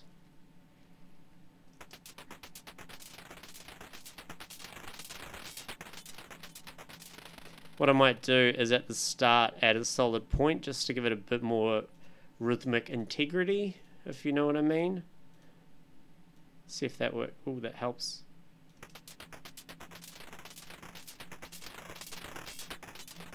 That's good enough. Okay, so let's select all of those, make sure the follow action is set to 2, make it the follow action play the first one. Now let's, for fun, solo these tracks and play one of these.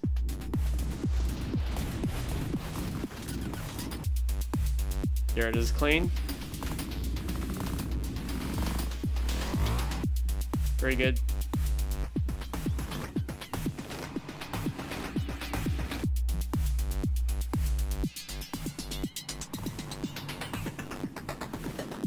See, it sounds much better when you start adding more layers.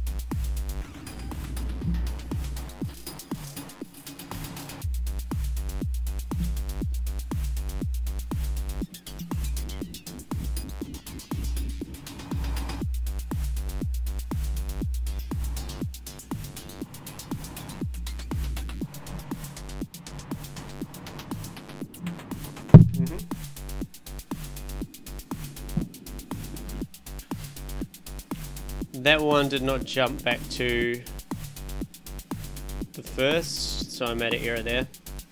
Okay, let's get this over with. Percussion track. Let's quickly change the sound of the percussion.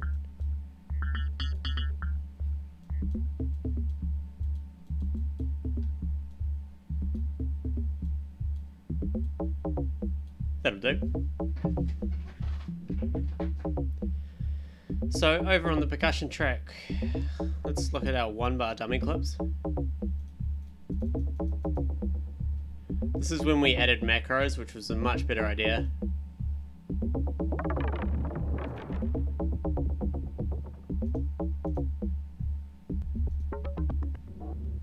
Okay, so for this none one, remember we need to make it a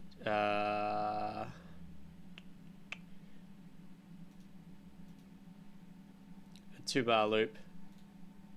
Why is that set to 4? Why is that set to 4? Okay, that one's set to 1. I'm going to copy that back across here. That's where that should be. That's where that should be. 2 bars long. And now it's a lot easier for us because we can go per effects and choose what we want. So for example, here's our dry wet. Let's just duplicate that twice, and then this one will make it faster. Should just be able to delete these like that. That'll do. We'll just have 4 pumping ones at the end. Let's go to our reverb decay and give it heaps of it.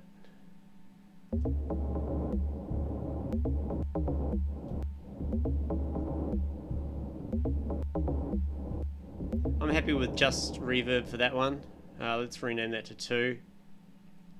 Duplicate that across. Let's go back to the reverb wet. Delete everything. We'll just have some reverb wet near the end. Let's play with something else. Grain wet. Let's bring that right up at the start. That was kind of cool. Let's duplicate that across, see what it sounds like. Okay, it's a little bit iffy with the snapping and the clicking, so I'm going to bring that back a little bit, like so. Nah, this isn't working. Delete. Let's just bring it up max. So that's the grain wet, and we've got our pitch down all the way low. Let's bring that high.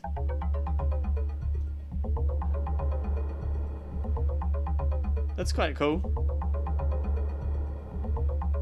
I'm going to keep that one there. Let's duplicate it. So that was the grain pitch. Let's bring the grid size smaller here. We'll do the grain pitch at say -12, and we'll have that slightly coming up and then all the way up here, and then have it coming back down again. Very cool. Let's just go to the reverb wet, make the grid size much smaller.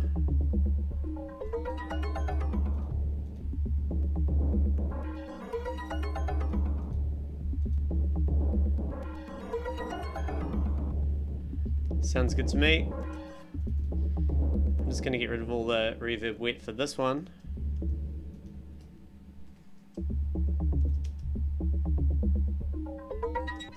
Maybe we'll have it open 100% and snap very quickly down to 0. And we'll do that 4 times. Let's go back to our grain wet. And maybe if we bring this down here.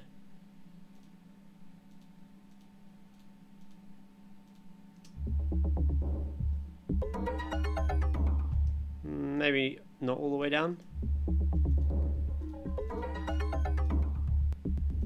And let's change the pitch again. Leave it all the way up.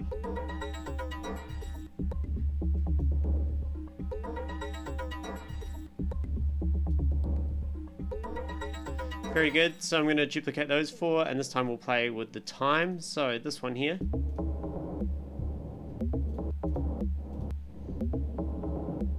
Go delay feedback, that's already up quite high. We've got filter and time.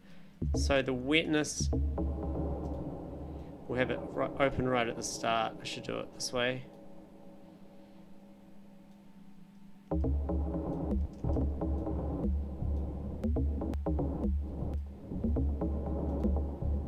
And where's the time? Bring the filter right up.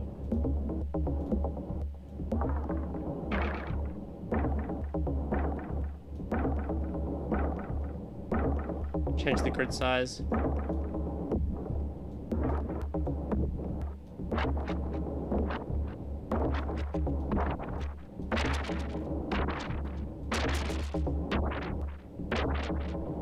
Let's play with the filter.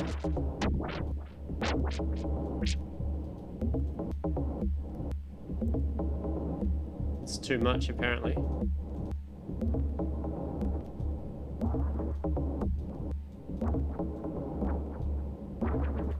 Reverb's kind of getting in the way of everything. So what I'll do is I'll go select all, bring it down.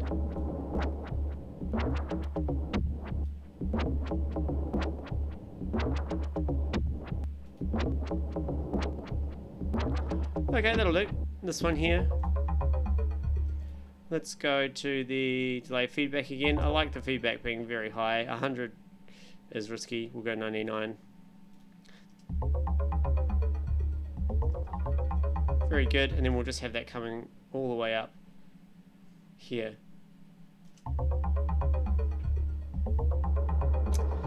Flex XZ.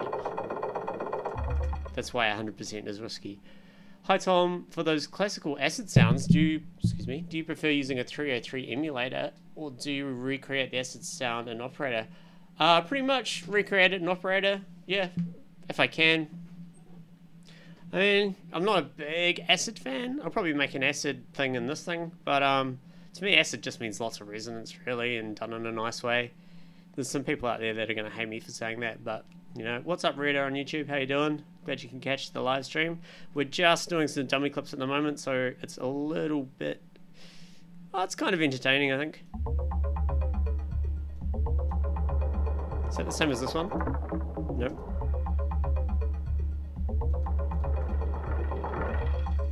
That's cool. Let's change the pitch down here.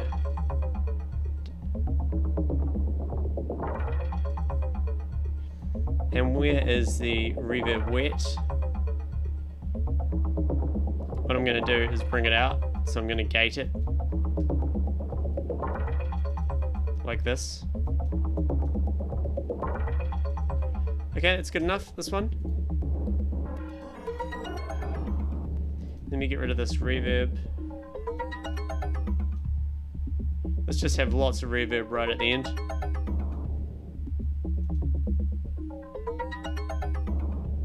Let's change the pitch here. Where's the feedback? We don't have feedback. We don't need feedback. Let's go to the delay wet. Bring that right up on these beats. And we'll go time. We'll do different times here.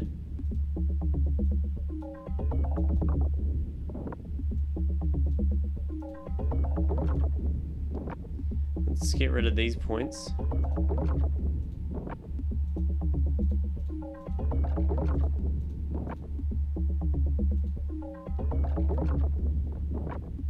So I think the change in delay time is a bit too drastic for these. So I might just do a nice smooth slope down or something. Or up.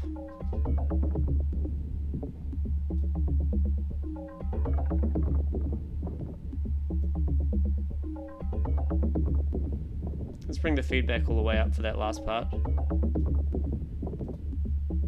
And we'll change the filter.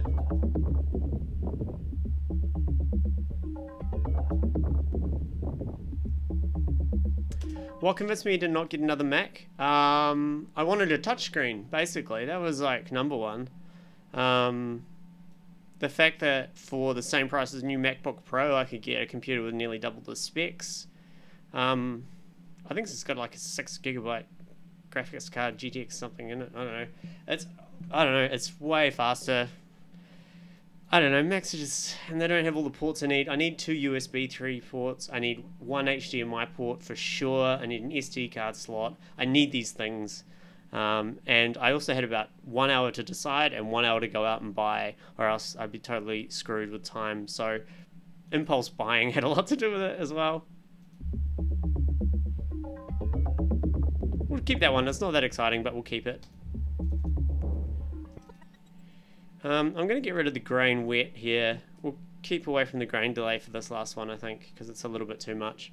In Cloud Me over on YouTube, hey Tom, you know how progressive side producers make their bass transients so smacky? There must be a secret. I tried every micro adjusting the envelope instance. Sorry if it's off topic, but well, my usual advice for that is, yeah, it really is a matter of writing the envelope amount, writing the envelope decay, writing the filter cutoff, and writing the frequency. If you can get those 4 knobs in front of you as actual knobs and just sit there for an hour and tweak and tweak and tweak until you find the right point, obviously maybe some mastering or something after it to pack it a punch.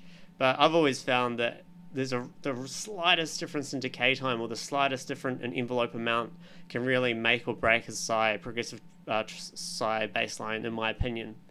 I'm not going to get into like post-production stuff. You know, obviously you can put stuff after the generation of the baseline to make it sound fatter, but there's just so many options, and I try to avoid those. Like, think about the core and where it starts and what it does. If you want a little bit more of a snap and you're using a saw wave, which you probably are, maybe frequency modulate the saw wave a little bit with a sine wave, but have the sine wave that is modulating its envelope really short, like in the millisecond decay range, just to give it that little extra snap at the start.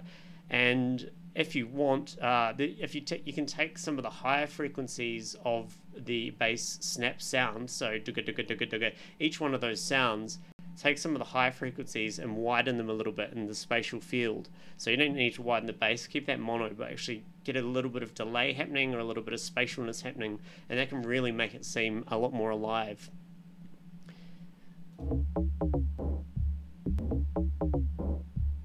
Maybe if we just do... let's bring the reverb decay up a lot here.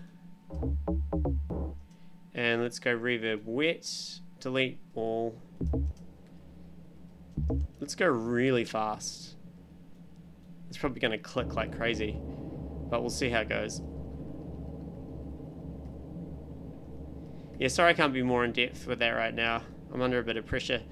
Usually in streams, you know, I'd stop what I'm doing and show you some stuff, but I really got to get this done tonight.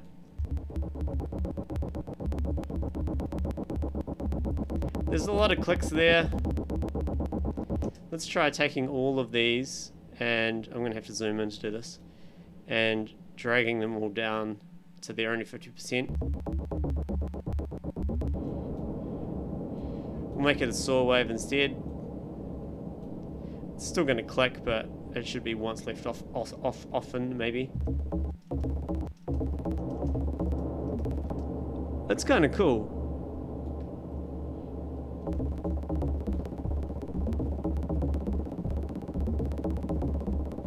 It doesn't really complement the percussive sound that's fitting through it though. So what I might do is actually bring the decay time down so it's actually short for a change.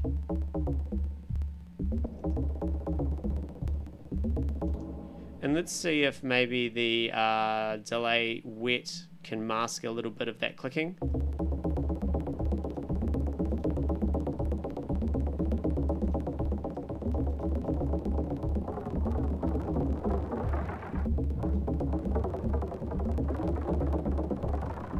That one's quite destructive, but that's okay. Very good, 75% of the way there. Let's solo all of these tracks now and have a listen. Remember, these aren't all going to be triggered exactly on the same scene. We're going to randomize them, so they're going to be different every time.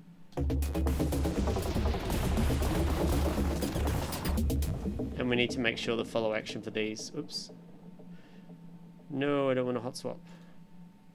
The follow action for these clips is set to 2 bars and go to the first one. I'm actually going to save. I haven't saved in a while.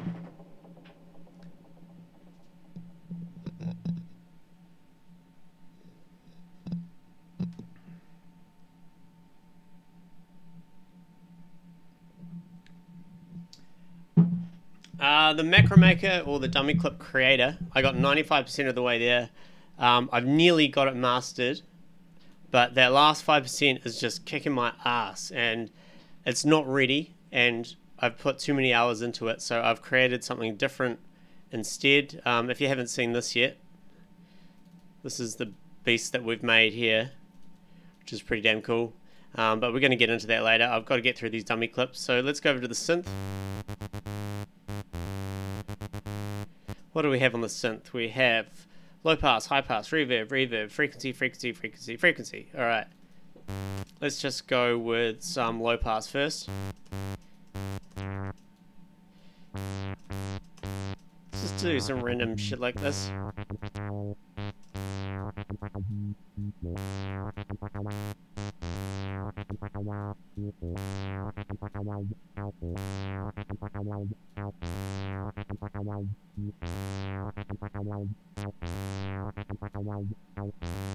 And with that, we should probably give it some reverb, just in case whatever we feed it, that affects it a bit. Then we'll go reverb decay up.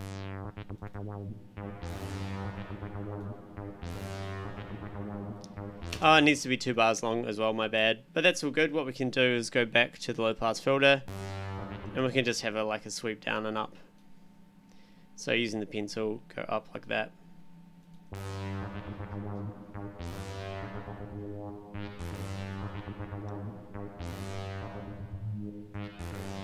That'll do for that one. Nice simple one for the start. Duplicate that across. For the frequency of this one, let's play with the high pass instead.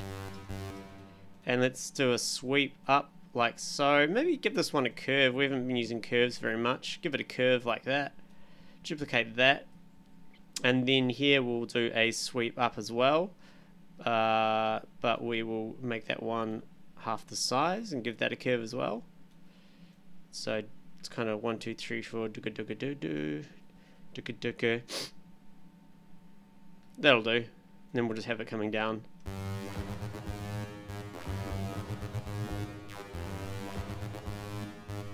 And now we can play with the reverb wetness. What I'll do is I'll bring it down here and we'll just duplicate that across 8 times.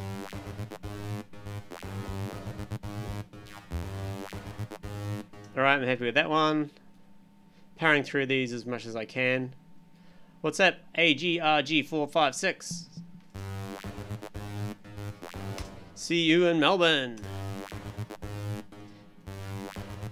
Okay, that reverb wet is pretty bad with that one. Let's also get rid of the high pass filter. What else do we have here? We have filter frequency. Do we want to muck with this one? This one is destructive. Of course we do.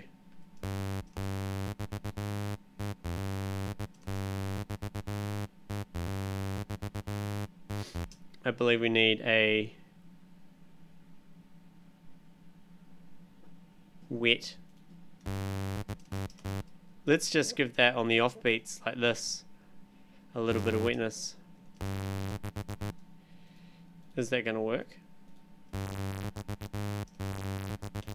Maybe. I'm just going to duplicate it across anyway 4 times. Let's go back to the filter frequency. Let's go up instead of down. Okay, we'll stick with that.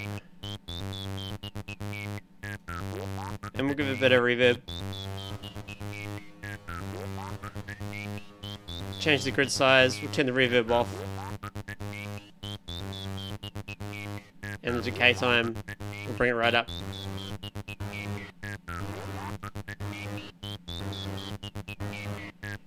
Alright, happy with that. Let's duplicate that across. Let's go back to the filter frequency here. Let's get rid of that. It's pretty insane. We have the LFO amount and the LFO time here. So maybe if we play with the LFO amount, bring it up here. It's a bit nuts, but you know, who knows what we'll get. And we'll duplicate that. We should play with the time as well. Let's have that. And we'll have that slowly come down.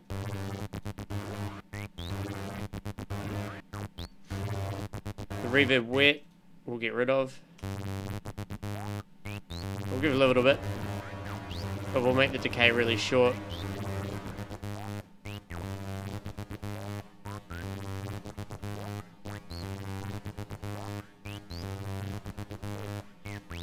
Let's get rid of the wet for the frequency and slowly, we'll keep it.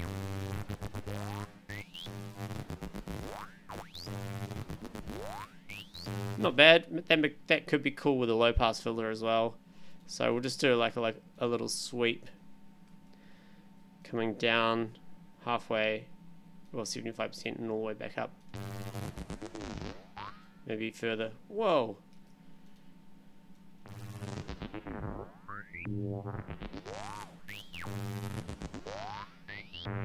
That'll do for those two. So 4. So duplicate those 4. That's cool. Let's go into the reverb wet and we'll give it a pump. I like the pump.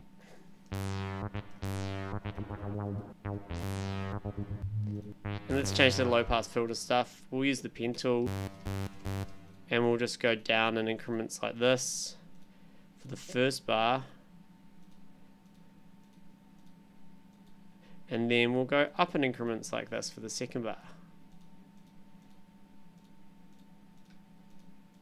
Please sound good. Please sound good.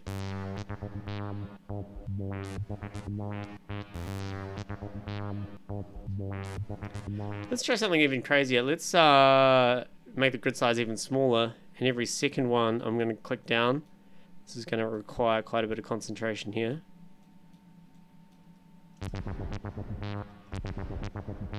I'm just going to duplicate that twice.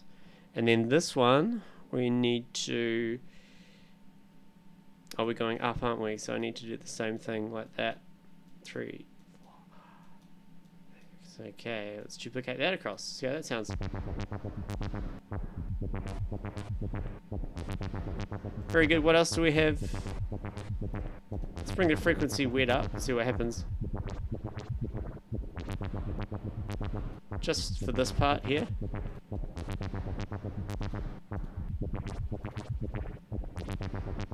Sounds good to me. This one here.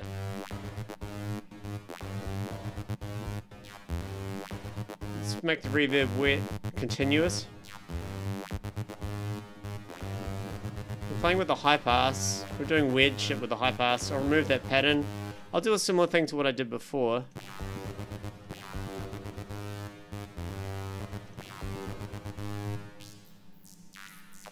We'll do that, but we'll give it a curve, Alt, like that. Let's duplicate that across twice.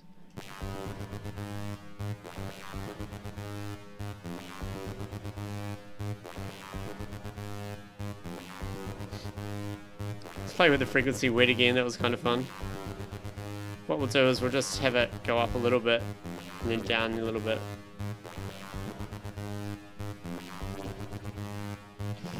Watch my posture.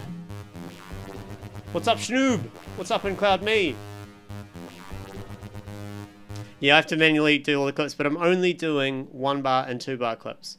Everything else is covered by this new machine that I made, which if you stick around for, we'll have a play at the end. Schnoob asks, thanks for the follow, by the way, Schnoob. Is the push 2 you got there worth investing in, and is it hard to learn to use? I really think it's worth investing in. It's incredible fun. It is hard to use, I would say. I'd say it's intuitive, it's fun, it's exciting, it's rewarding to use, but it's definitely an instrument. It's not, these guys are plug and play, assign them to a wop wop wop and off you go. This is actually a beautifully designed instrument, and it's like, you know, it's something like piano. You have to sit down, you've got to practice. You got to practice where things are, how to change things, how to move things. And I'm not saying I'm an expert at it at all. I'm a very still low tier push 2 user, but just what I've learned and through my practicing, it's so good, especially for live situations or situations where you just want to bust out some really interesting ideas.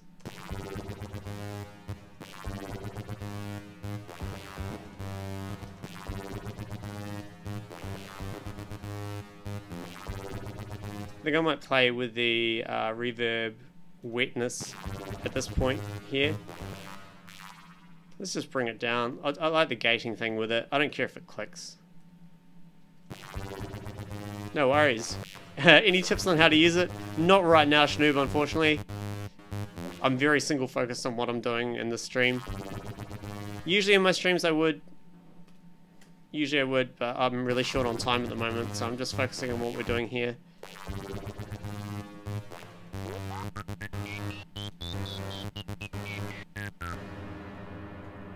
Let's just go. Okay, this is going to be a little bit weird. So we're playing with the field of frequency again. I'm going to make the grid size smaller. Maybe if we let's just repeat that, see what happens. So that goes down. And where's the wetness of the edge? I'll delete that, and I'm just going to bring this up to 50%. Frequency shifter is an interesting beast. That's kind of cool. Maybe on the second half we go up instead of down.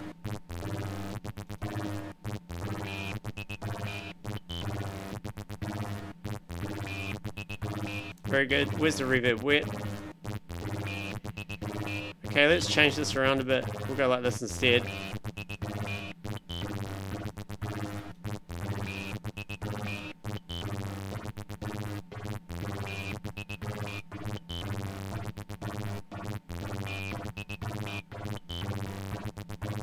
That'll do for that. And this one. It's going super nuts. Let's play with the LFO here. We won't go all the way down, 25%. And we'll go up again. Let's duplicate that twice. And then let's copy that and paste it twice at the end.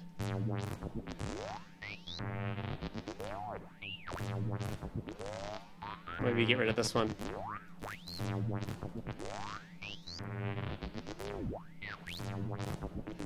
How you doing, Quicksilver? Long time, yeah. Yeah, Schnoob, maybe try and catch me on one of my other streams when I'm not on a deadline, and I'll definitely show you some cool stuff on the push too.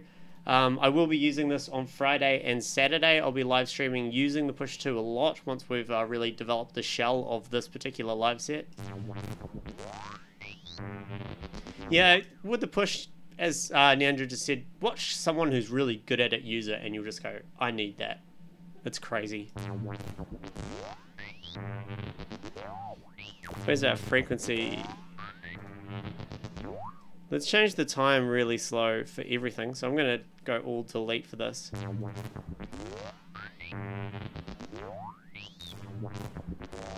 Or really fast. And this is the amount. So let's make the amount all the way up. See what it sounds like.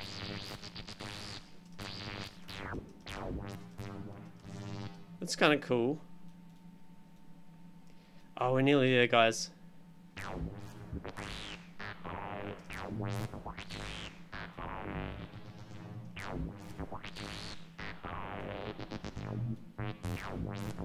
That was almost good. Where's the reverb wet? We'll have it come right up at the end there. Not too far. Where's the decay?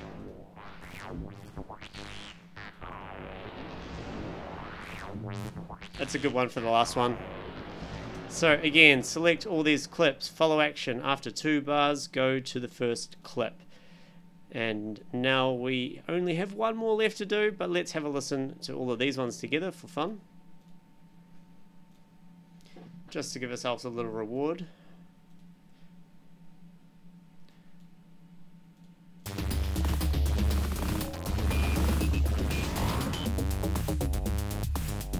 Oh, we're going to get the kick in there. It makes a lot of difference with that sidechaining we did earlier.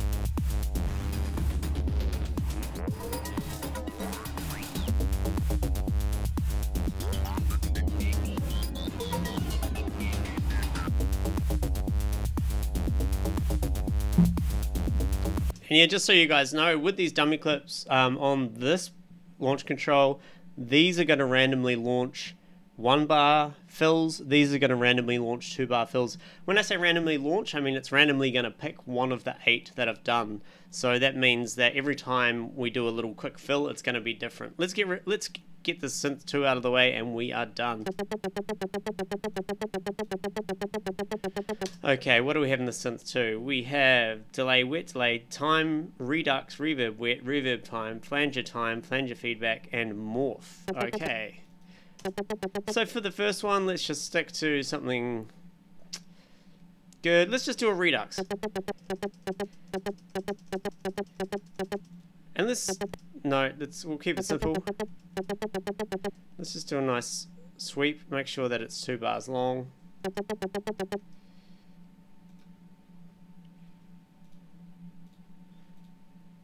I'm so close to the creative sound design part now. I can feel it. I can smell it. We'll give it a bar without the redux.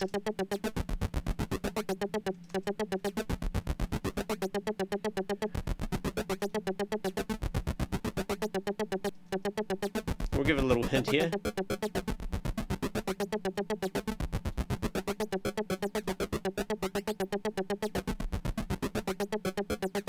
And that'd be nice with a little bit of reverb. So I'll bring the reverb time up. Oh, that's the delay wet, my apologies. The reverb wet. We'll do it twice.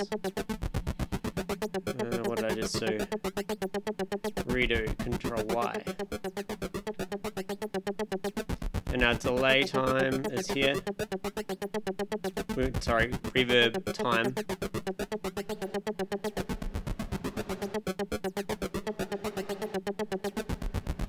Sounds kind of good if I sweep that, so I will do a sweep.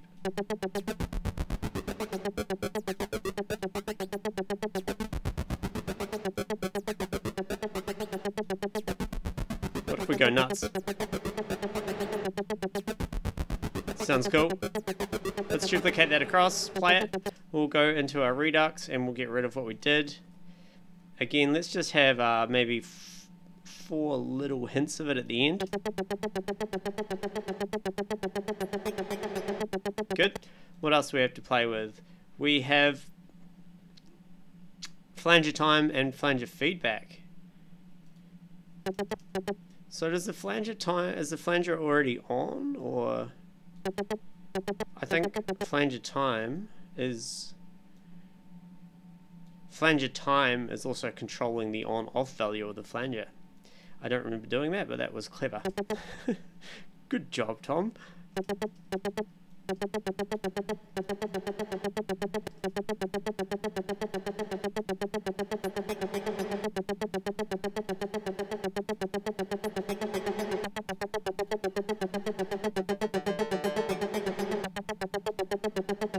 Let's make the grid size small, and we'll do quick little gates like we did before with the flanger feedback. See if that does cool shit.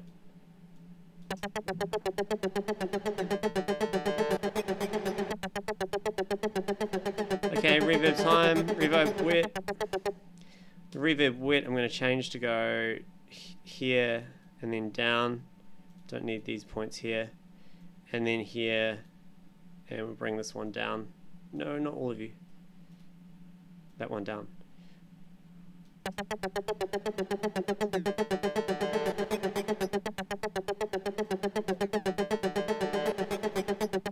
That'll do for that one. Duplicate. I'm going to delete the reverb wet. I'm going to bring it up just to 25% or so. And with the delay time, we'll bring the delay time up to 60 seconds or 300 milliseconds. Oh, that's delay. Sorry. Decay time I want. Reverb time. I don't know why I've called it reverb time, but anyway. So let's delete all of this. We'll bring it up to the max.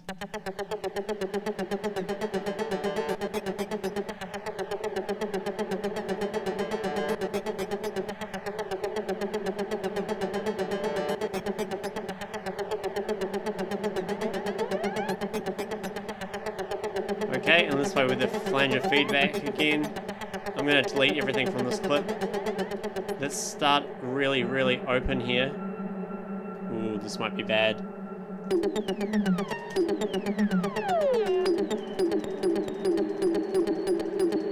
We may have to do some quick slopes down with this one. Sounds cool when I stop it. Anyway, duplicate this across. And we'll go dun dun dun dun dun.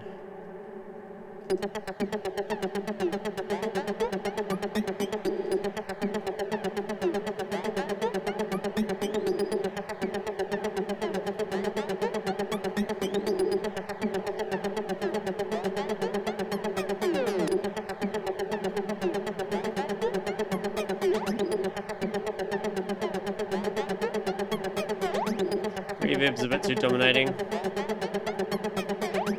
Duplicate that across. And we can add some points in like this.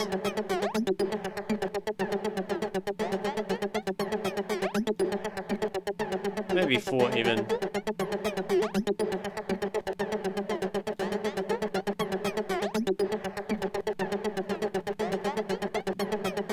Very good, let's duplicate that.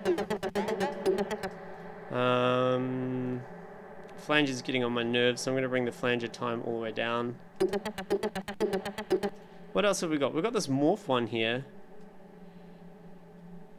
Before I do that, let's delete the redux. We'll do little redux sweeps here, really little ones, like that. 1, 2, 3, 4, 5, 6, 7, 8.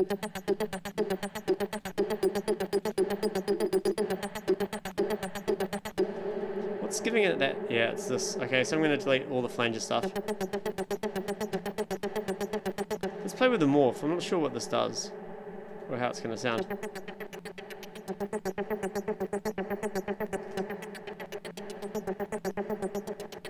So that's probably better catered towards using the pen tool and drawing some points in like this.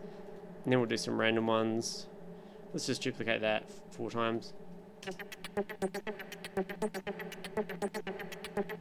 And we'll go back to our reverb wet.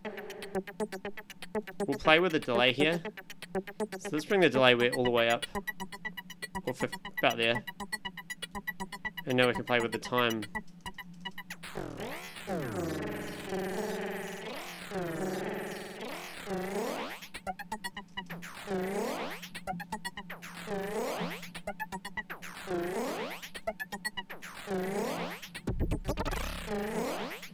Too much.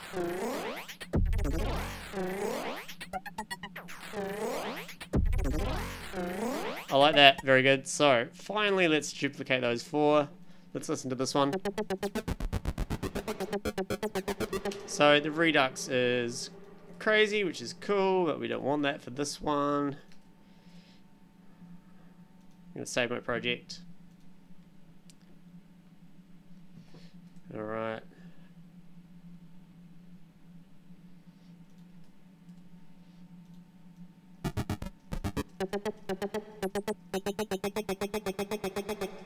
That's cool. And then this one, just a little bit more Redux. Let's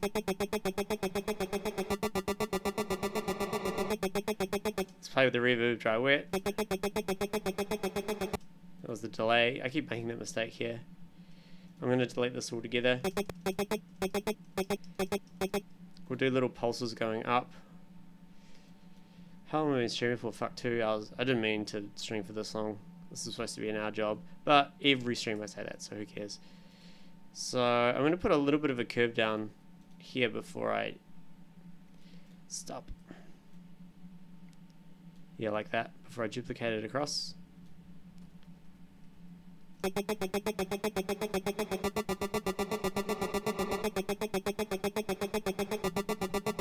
Let's go, reverb time, maximum.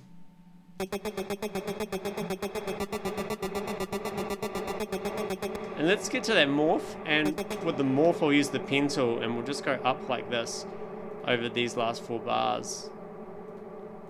See what happens.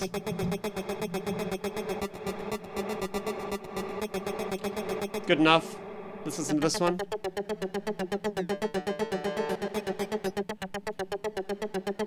So let's play with the flanger feedback here. So close to finishing, guys. You're doing well if you're still tuned in.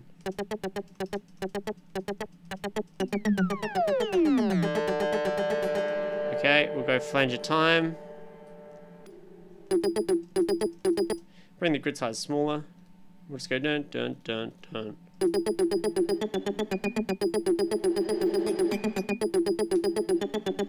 Smaller. And make that a curve.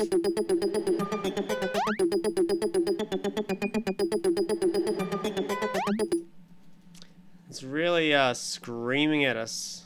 I think we're going to have to put a limiter after all this. Playing with all this flanger shit.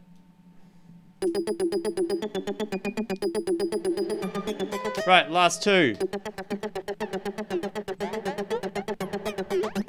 Okay, let's redux the shit out of it.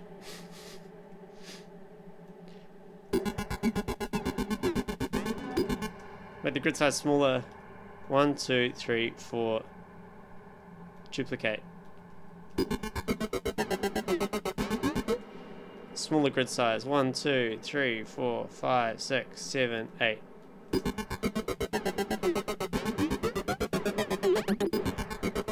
Get rid of the flanger feedback.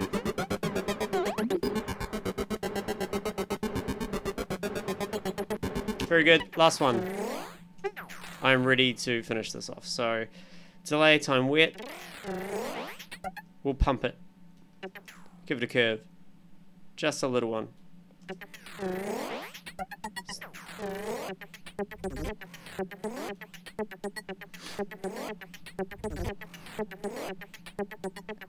Might play with the time a bit here.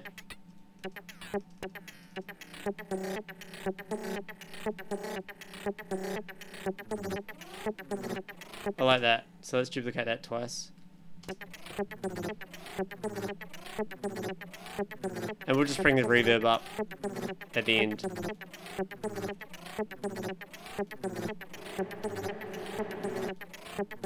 Curve that.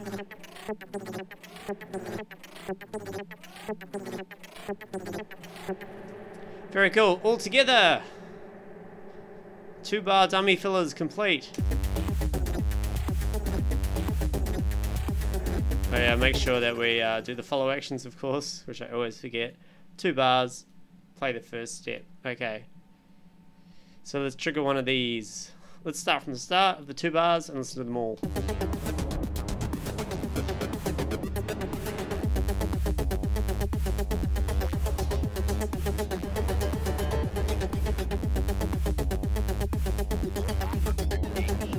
You're all hanging for the climax?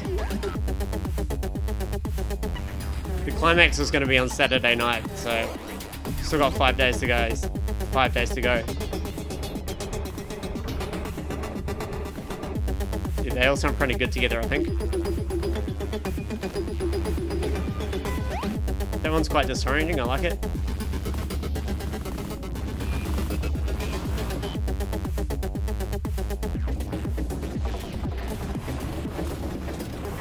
And that one's just insane. So let's save the project. That's pretty good. Hey, talking makes me thirsty.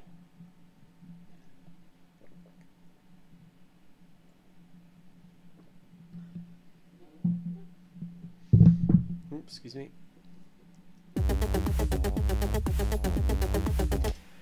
Okay, so we need to make a few changes to how these are triggered. So over on the trigger track, you remember I made a Max for Live device, and I'm going to delete all of these clips because at the moment we only have trigger 1 bar.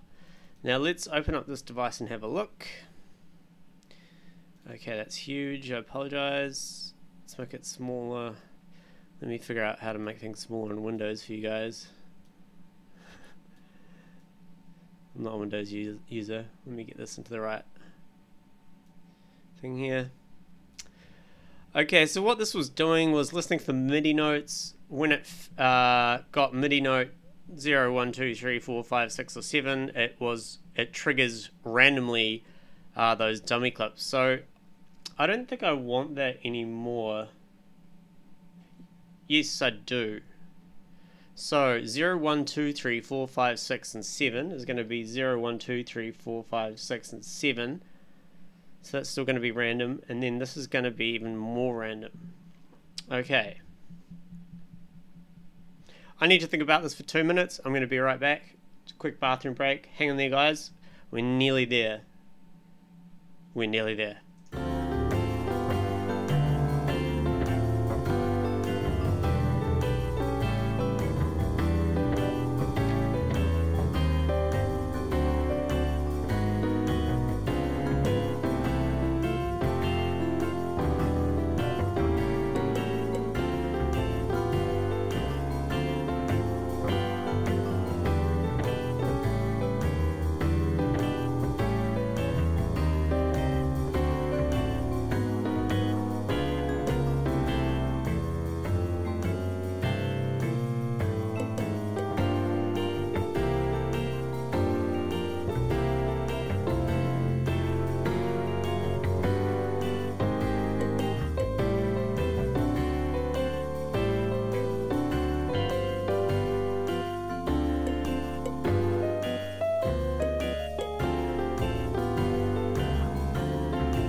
And we're back. Okay, so this Max for Live device was triggering all of those single dummy clips at once. I don't want it to do that anymore, so I can remove this TBBBB. What I'm going to do is send 0 to this one. Yep, that's right. 1 to this one, 2 to this one, 3 to this one, 4 to this one, 5 to this one, 6 to this one, and 7 to this one. So now in theory, let me just save that device really quickly, close it down. So what used to happen was when it received just a single note, it would trigger randomly all 8 of those 1 dummies. So I'm not going to do that. I am going to delete this clip. I'm going to have 1 clip here. I'm just going to name this 1. It's exclamation 1. I'm going to duplicate that clip. I'm going to name that 2. I need to add another little, oh shit, okay. We're just going to do a really high note because it doesn't really matter. We need to have a note after it because I put a change value there just so it doesn't trigger it twice. So that's all good. We'll rename this 2. Duplicate this. And this one is 3. So remember, C negative 2 is 0 in MIDI. This is 1. This is 2. So even though this is 3, I know it's a bit confusing on the inside, but on the outside, when I'm looking, I know that this will be 1 through 8 rather than 0 through 7. So 4 needs to be D sharp. 5 needs to be E. Excuse me. 6 needs to be F.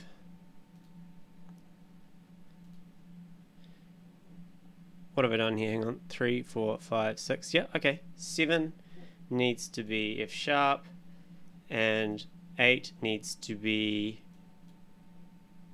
G. So in theory, let me close this down and make it a bit easier for us to see. I'm going to minimize these tracks. We don't need to see these at the moment. We can close down the automated stuff as well for now. Where's the trigger track? Here it is here. Let me just make these a little bit smaller. Okay, so here's our trigger track. So hopefully in theory, if I trigger 1, it'll randomly pick a 1 bar filler. 2 will randomly pick a 1 bar filler on the bass. 3 will randomly pick a 1 bar filler on the snare. That's what I'm hoping. I just need to make sure that the quantization for these clips is set to none, so I can trigger them instantly. Okay, let's play it. Let's try it with the kick. No. Oh yeah, that worked.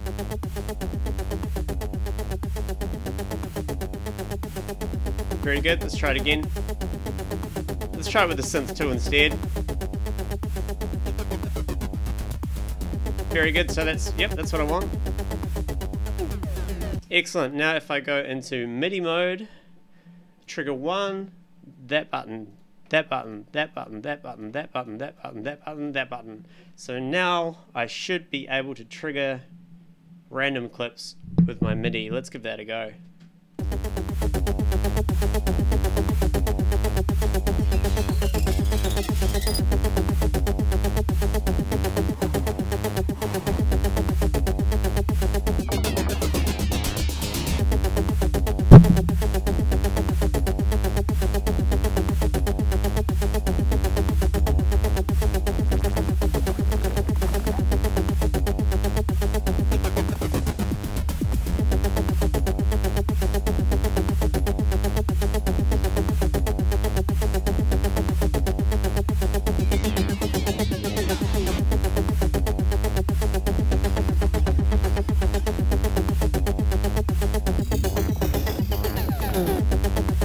Excellent. Okay, so that is working exactly how I want, but now we have this 2 bar dummy clips. I need to edit this up a bit. What I'm going to do, there's a much more better way to optimize this, but this doesn't really need to be optimized that much because it only does a process when it receives a note. So I am going to duplicate all of these, bring them down below. So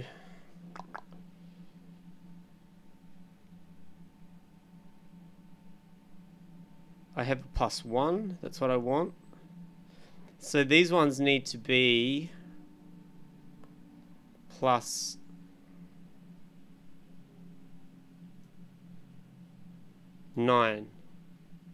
I think. So I'm quickly changing these to +9. These are the 2 bar ones because they start at slot number 9.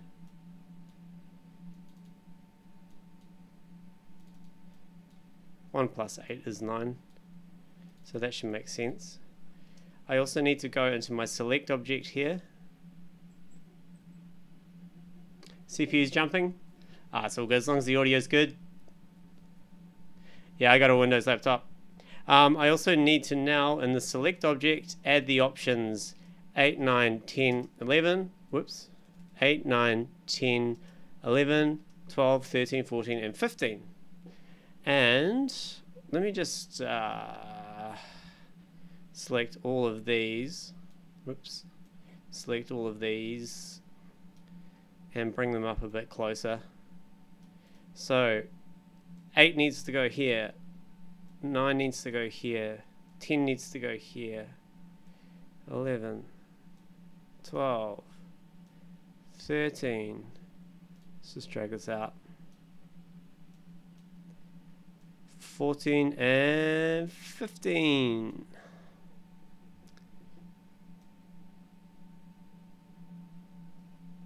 That should work. Save. Close. Okay, now I need to go duplicate. So this one is now 1, 2, 3, 4, 5, 7, 8. I'm just going to rename this 1-2. Very good. Let's open it up. This needs to be a G sharp. Duplicate this clip. This needs to be 2-2, and it needs to be an A. Duplicate. This needs to be 3-2, and that has to be A sharp.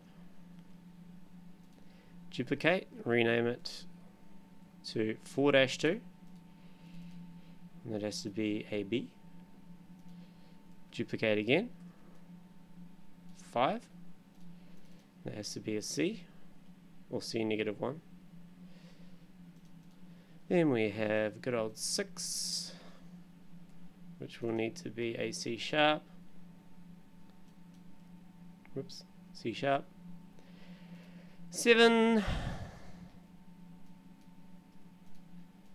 will need to be a D.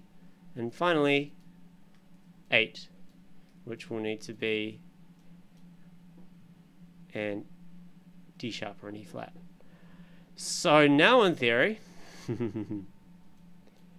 when I hit these ones, it's going to trigger one of the 2-bar loops for me.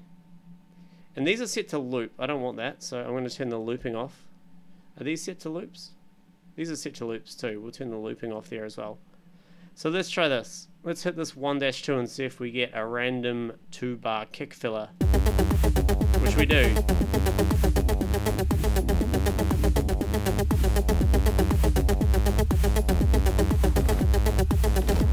We get a snare fill. Awesome. Let's try 7.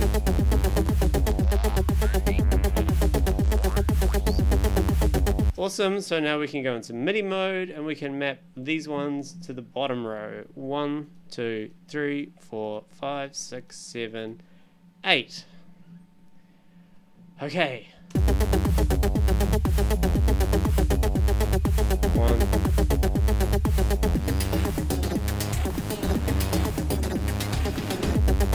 Quick 2-bar fills. Awesome.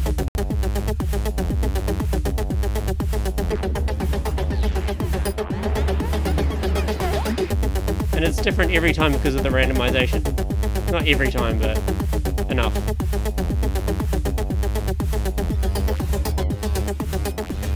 I'm just going to keep hitting them and see what happens.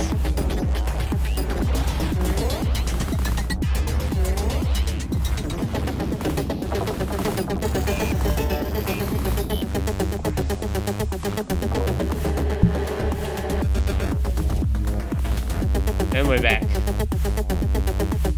Yes, that is the dummy thing done. That is saved and done and good.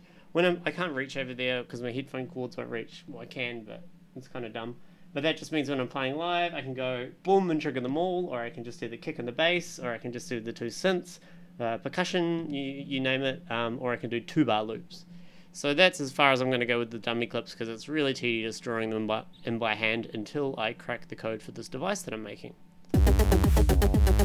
Alright, let's cross that off the list.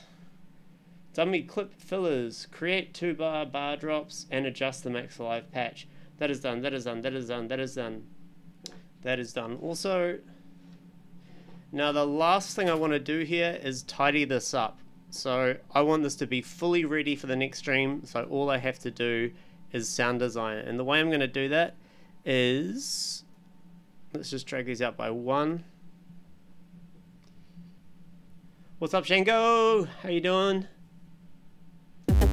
You reckon the snare's sounding good? It's not bad, actually. The problem is I'm using 4 operators. So on that note, I'm going to be terrible here and delete it. I'm going to go, oh, and I've got a glue compressor. I'm going to delete it. Kick track, delete. Bass, delete. We can say goodbye to all our instruments. We had a compressor on the bass as well, which we shouldn't have. Goodbye hats 1, goodbye hats 2, goodbye percussion, goodbye operator 3, goodbye operator. Because tomorrow I want to start from scratch. I want to recreate the sounds, get them sounding good. I know those were okay, but they weren't ideal. So with that and deleting those, what I'm going to do is we no longer need... Okay, let's bring these mini fillers up to here. So that means at this point here where the 4 bar starts, I'm going to actually rename this to dash dash dash dash dash dash dash. I'm going to make it red, and then everything below it, well, everything but 1 I'm going to delete, including the MIDI clips for the tracks. I know it's terrible, but what I will do is I will go up and play some nice ambient music. Just because the next, I think I've only got about 15 minutes left. We're not going to have any audio playing from the actual set itself. What's up, Antonio? Portugal, how you doing, brother? Okay, so this is where the tracks are going to be. I'm going to rename this to track, we're in caps. Oops. Rename track 1, and I'm going to duplicate that 8 times. 1, 2, 3, 4, 5, 6, 7, 8. I'm probably not going to use all those scenes for track 1, but that's what I'm going to do. And then I'm going to shift click up until here. That's probably easier if I just create a new scene, rename it dash dash dash dash dash dash dash, make it red, and then make a new scene. Oh no, key mapping. Didn't mean to do that. Out of key mapping. We'll rename this track 2, duplicate that 8 times. 1, 2, 3, 4, 5, 6, 7, 8. Very good. One more scene. Rename this to dash dash dash dash dash dash dash dash. Make it red. Ding. I added an audio track by accident then, which I did not want. Instead of scene, this is track 3. 1, 2, 3, 4, 5, 6, 7. Insert scene. This is dash dash dash dash dash dash dash dash. Make that red. New scene. Track 4. Very good. 1, 2, 3, 4, 5, 6, 7. Maybe that's a little bit loud, sorry. The gig is next Saturday night. Yeah, we added a sidechain over here on the sidechain track, so everything but the kick is now going through this track, and it is being sidechained by the kick. It sounded a lot better when I did that.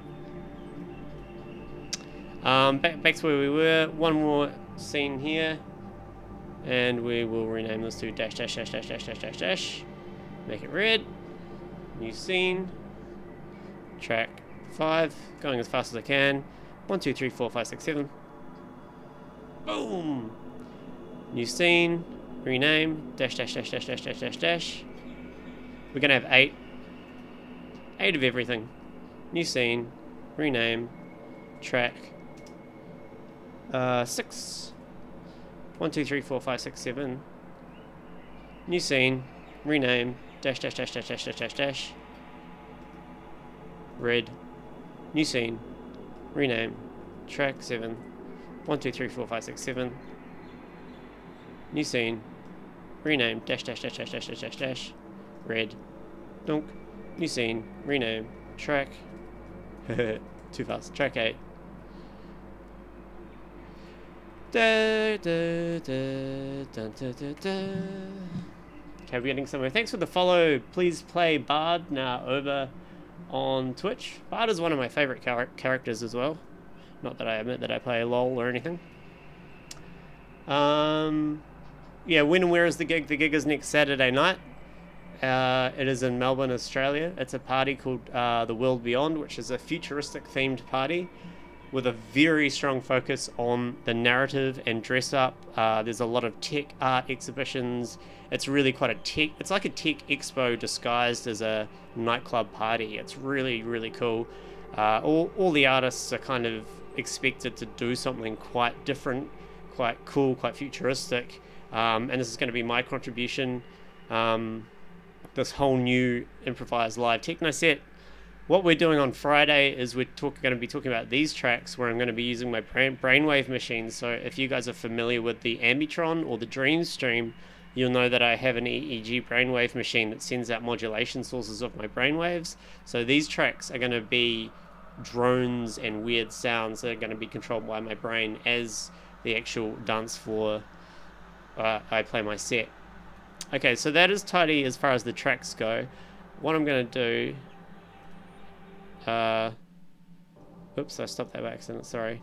I'm going to remove all the stop buttons because they're super ugly and I don't need them. And they'll just get me into trouble eventually. Where else do we have stop buttons? Everywhere.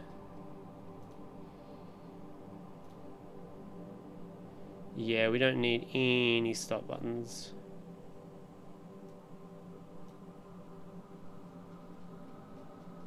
I like to remove them all and then manually add them as I need them.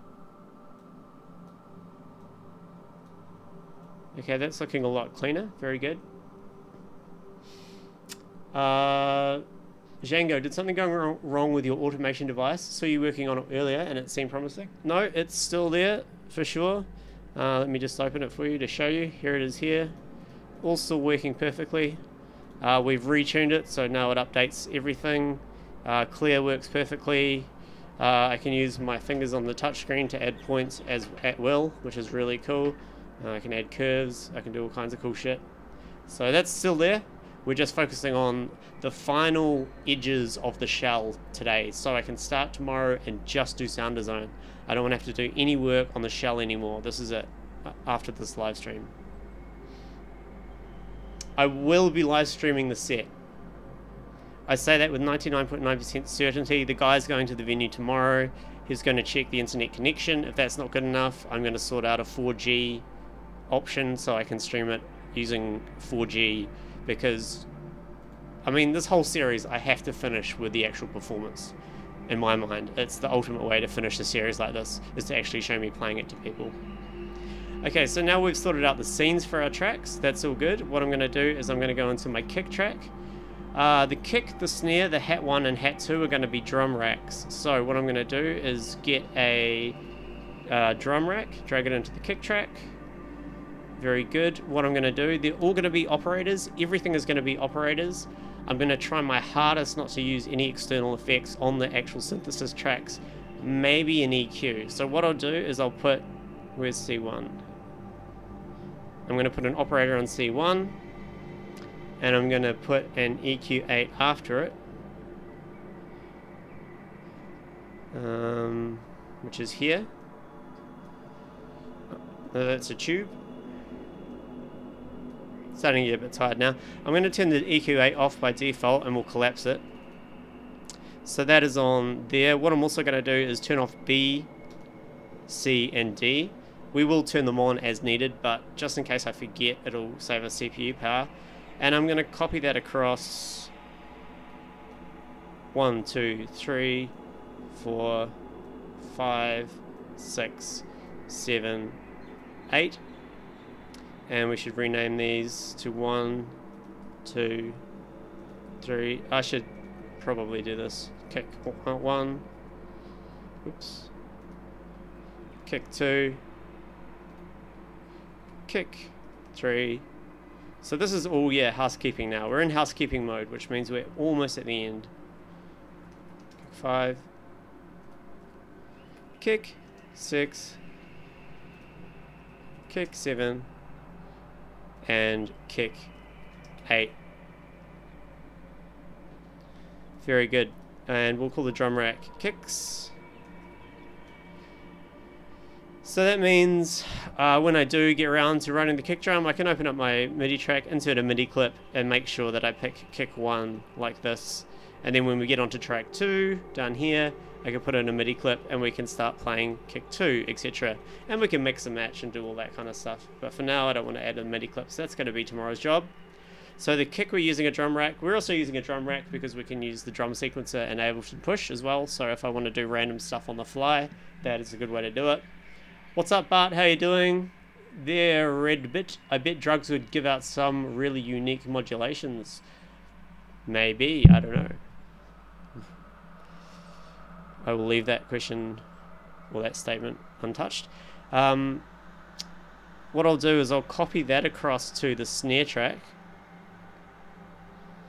And I'll rename this to snare 1.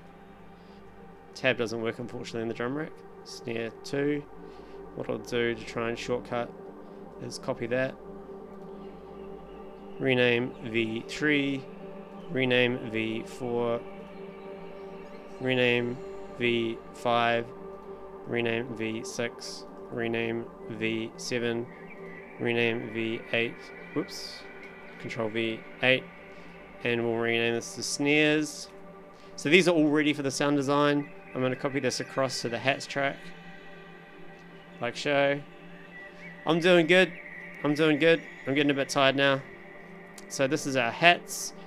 I'll rename this to hats 1 1.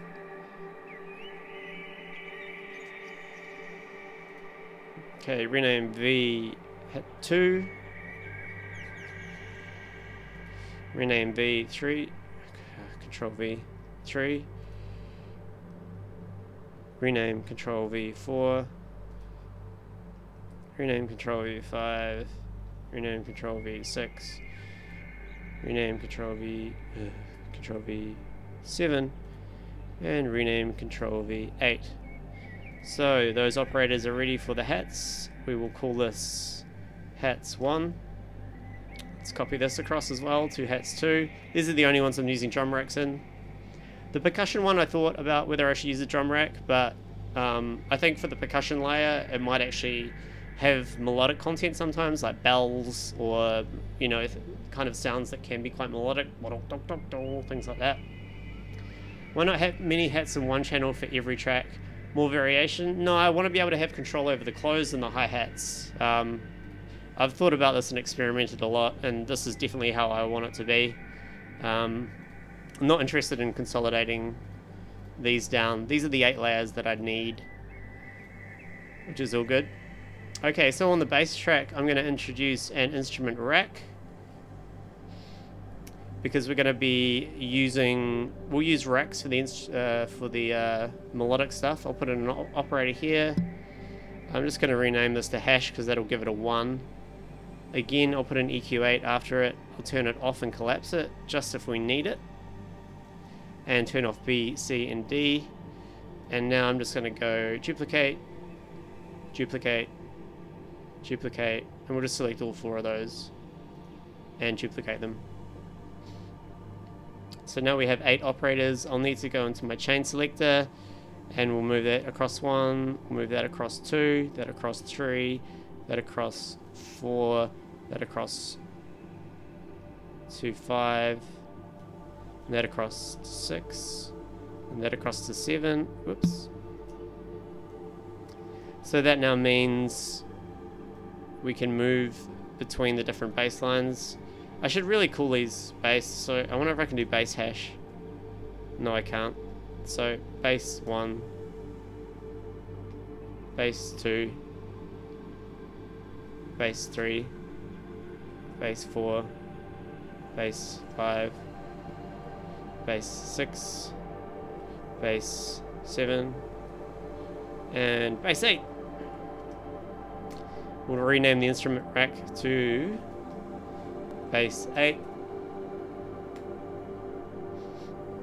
Hat 1's going to be open, Hat 2 is for the closed, yeah. But the thing is, it's a techno set, so fuck knows what's going to happen in the hats. I mean, they could turn into something melodic, they could be something all different. It's going to be really experimental, heavy underground techno. So, you know, they might not even be hats. That's why I'm kind of keeping them separated. They're basically percussion tracks, but I'm defaulting towards hats roughly. I'm not using any samples at all. Absolutely nothing. Everything is going to be done in operator. I will use a corpus a little bit, maybe for the hats. So I'm going to copy that instrument rack that I just created. Should just be called bass. I'm going to copy that across to the percussion track, which is the next track which might have melodic content. I'm going to rename that to percussion. Very good. I'll just copy that. And then here we'll go rename percussion space or copy forward 1. Rename V2. Rename V3. Rename V4. Rename V5. Rename V6. You might think this is unnecessary, but this is such a complicated set that I imagine it might help at some stage, especially if I've got lots of people looking at me or something goes wrong. And of course, if and when I decide to share this set, it's nice and understandable by people who open it up for the first time. Let's copy that across to the synth track here. Very good. I should mention here, of course, you know, if the chain selector isn't over, well, whatever the chain selector is over, it will only play that operator, so all the other operators will not have any information or produce any audio, therefore no CPU. So we don't have to worry about having hundreds of operators, which is a great relief. So we'll call this synth 1, and we'll rename this as synth 1 1. That'll do. I'll leave a space, remove the space there just so it's easy. So let me copy that. 2 3 4 5 6 7 8. So that's synth 1 done, and finally let's copy that over to synth 2, which we'll rename to synth 2. And yeah, I'll just go synth 2 1. Copy that. Rename synth 2 2, synth 2 3. Rename synth 2 3. Rename synth 2 4. Rename synth 2 5. Rename synth 2 6. Rename synth 2 7. Rename synth 2 8. Awesome. So those are all the sound designs ready to, or the shells ready to be designed. Let me just stop. Oh, why did I do that? We're playing ambient music, aren't we? Let me save this. Yeah, and it's good too because, I mean, honestly I'm not that very good at synthesizing, say, a snare drum. Kicks are pretty standard.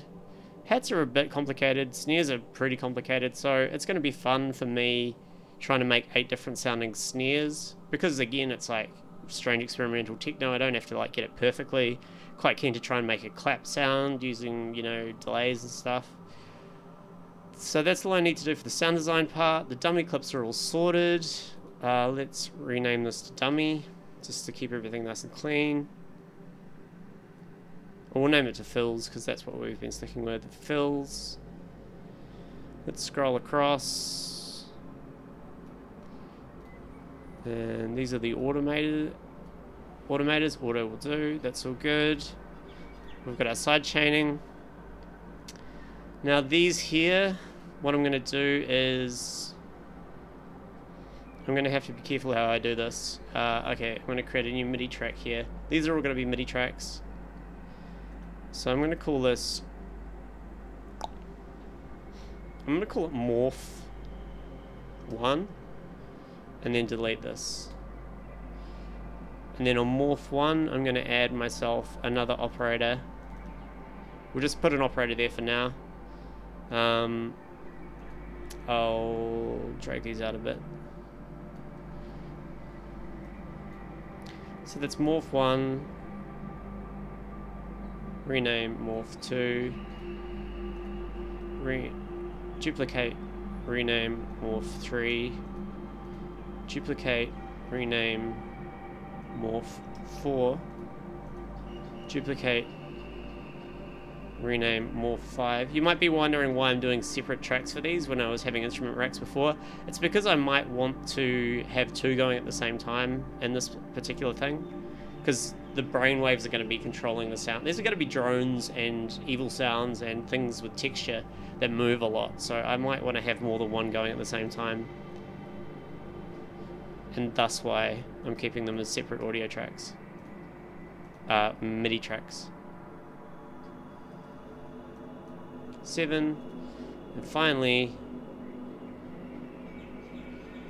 8, and that means we can now get rid of these tracks, which are just placeholders, and just make sure there are in fact 8 of them, otherwise the riser, faller and triggers are all going to be screwed up. Very good. Let's get rid of all the stop buttons. Excellent. So it'll kind of go like track 1 will have a morph 1, track 2 will have a morph 2, track 3 will have a morph 3, etc, etc. That's how we're going to do it. Risers are good, fallers are good. Let's just play our riser here, make sure it all works. Oh, excuse me.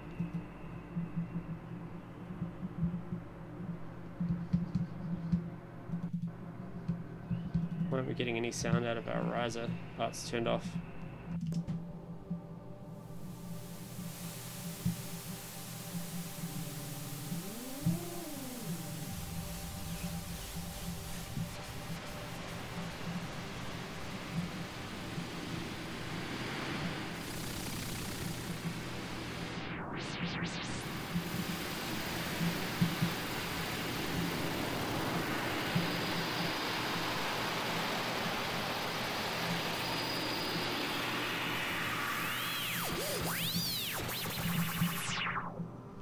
Cool, so that's all working. I am happy with that. I believe that this set is ready to be filled with good, solid techno synthesized sounds.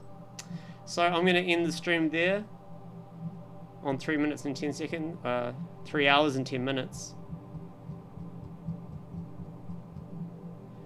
And the next stream we can go straight into sound design. It may be tonight. It is after midnight. We'll see how we go. If not tonight, it will be in the morning. I'm very happy. That's the shell complete. This whole series so far has been just the shell. We haven't even written any sounds yet. Well, we have, but they've just been dummy sounds. So I'm very happy with that. I'm quite proud of that. I think that's a very good layout for a live set that uses just synthesis. We've got our automatic fills that randomize. We've got a whole new machine that does weird shit.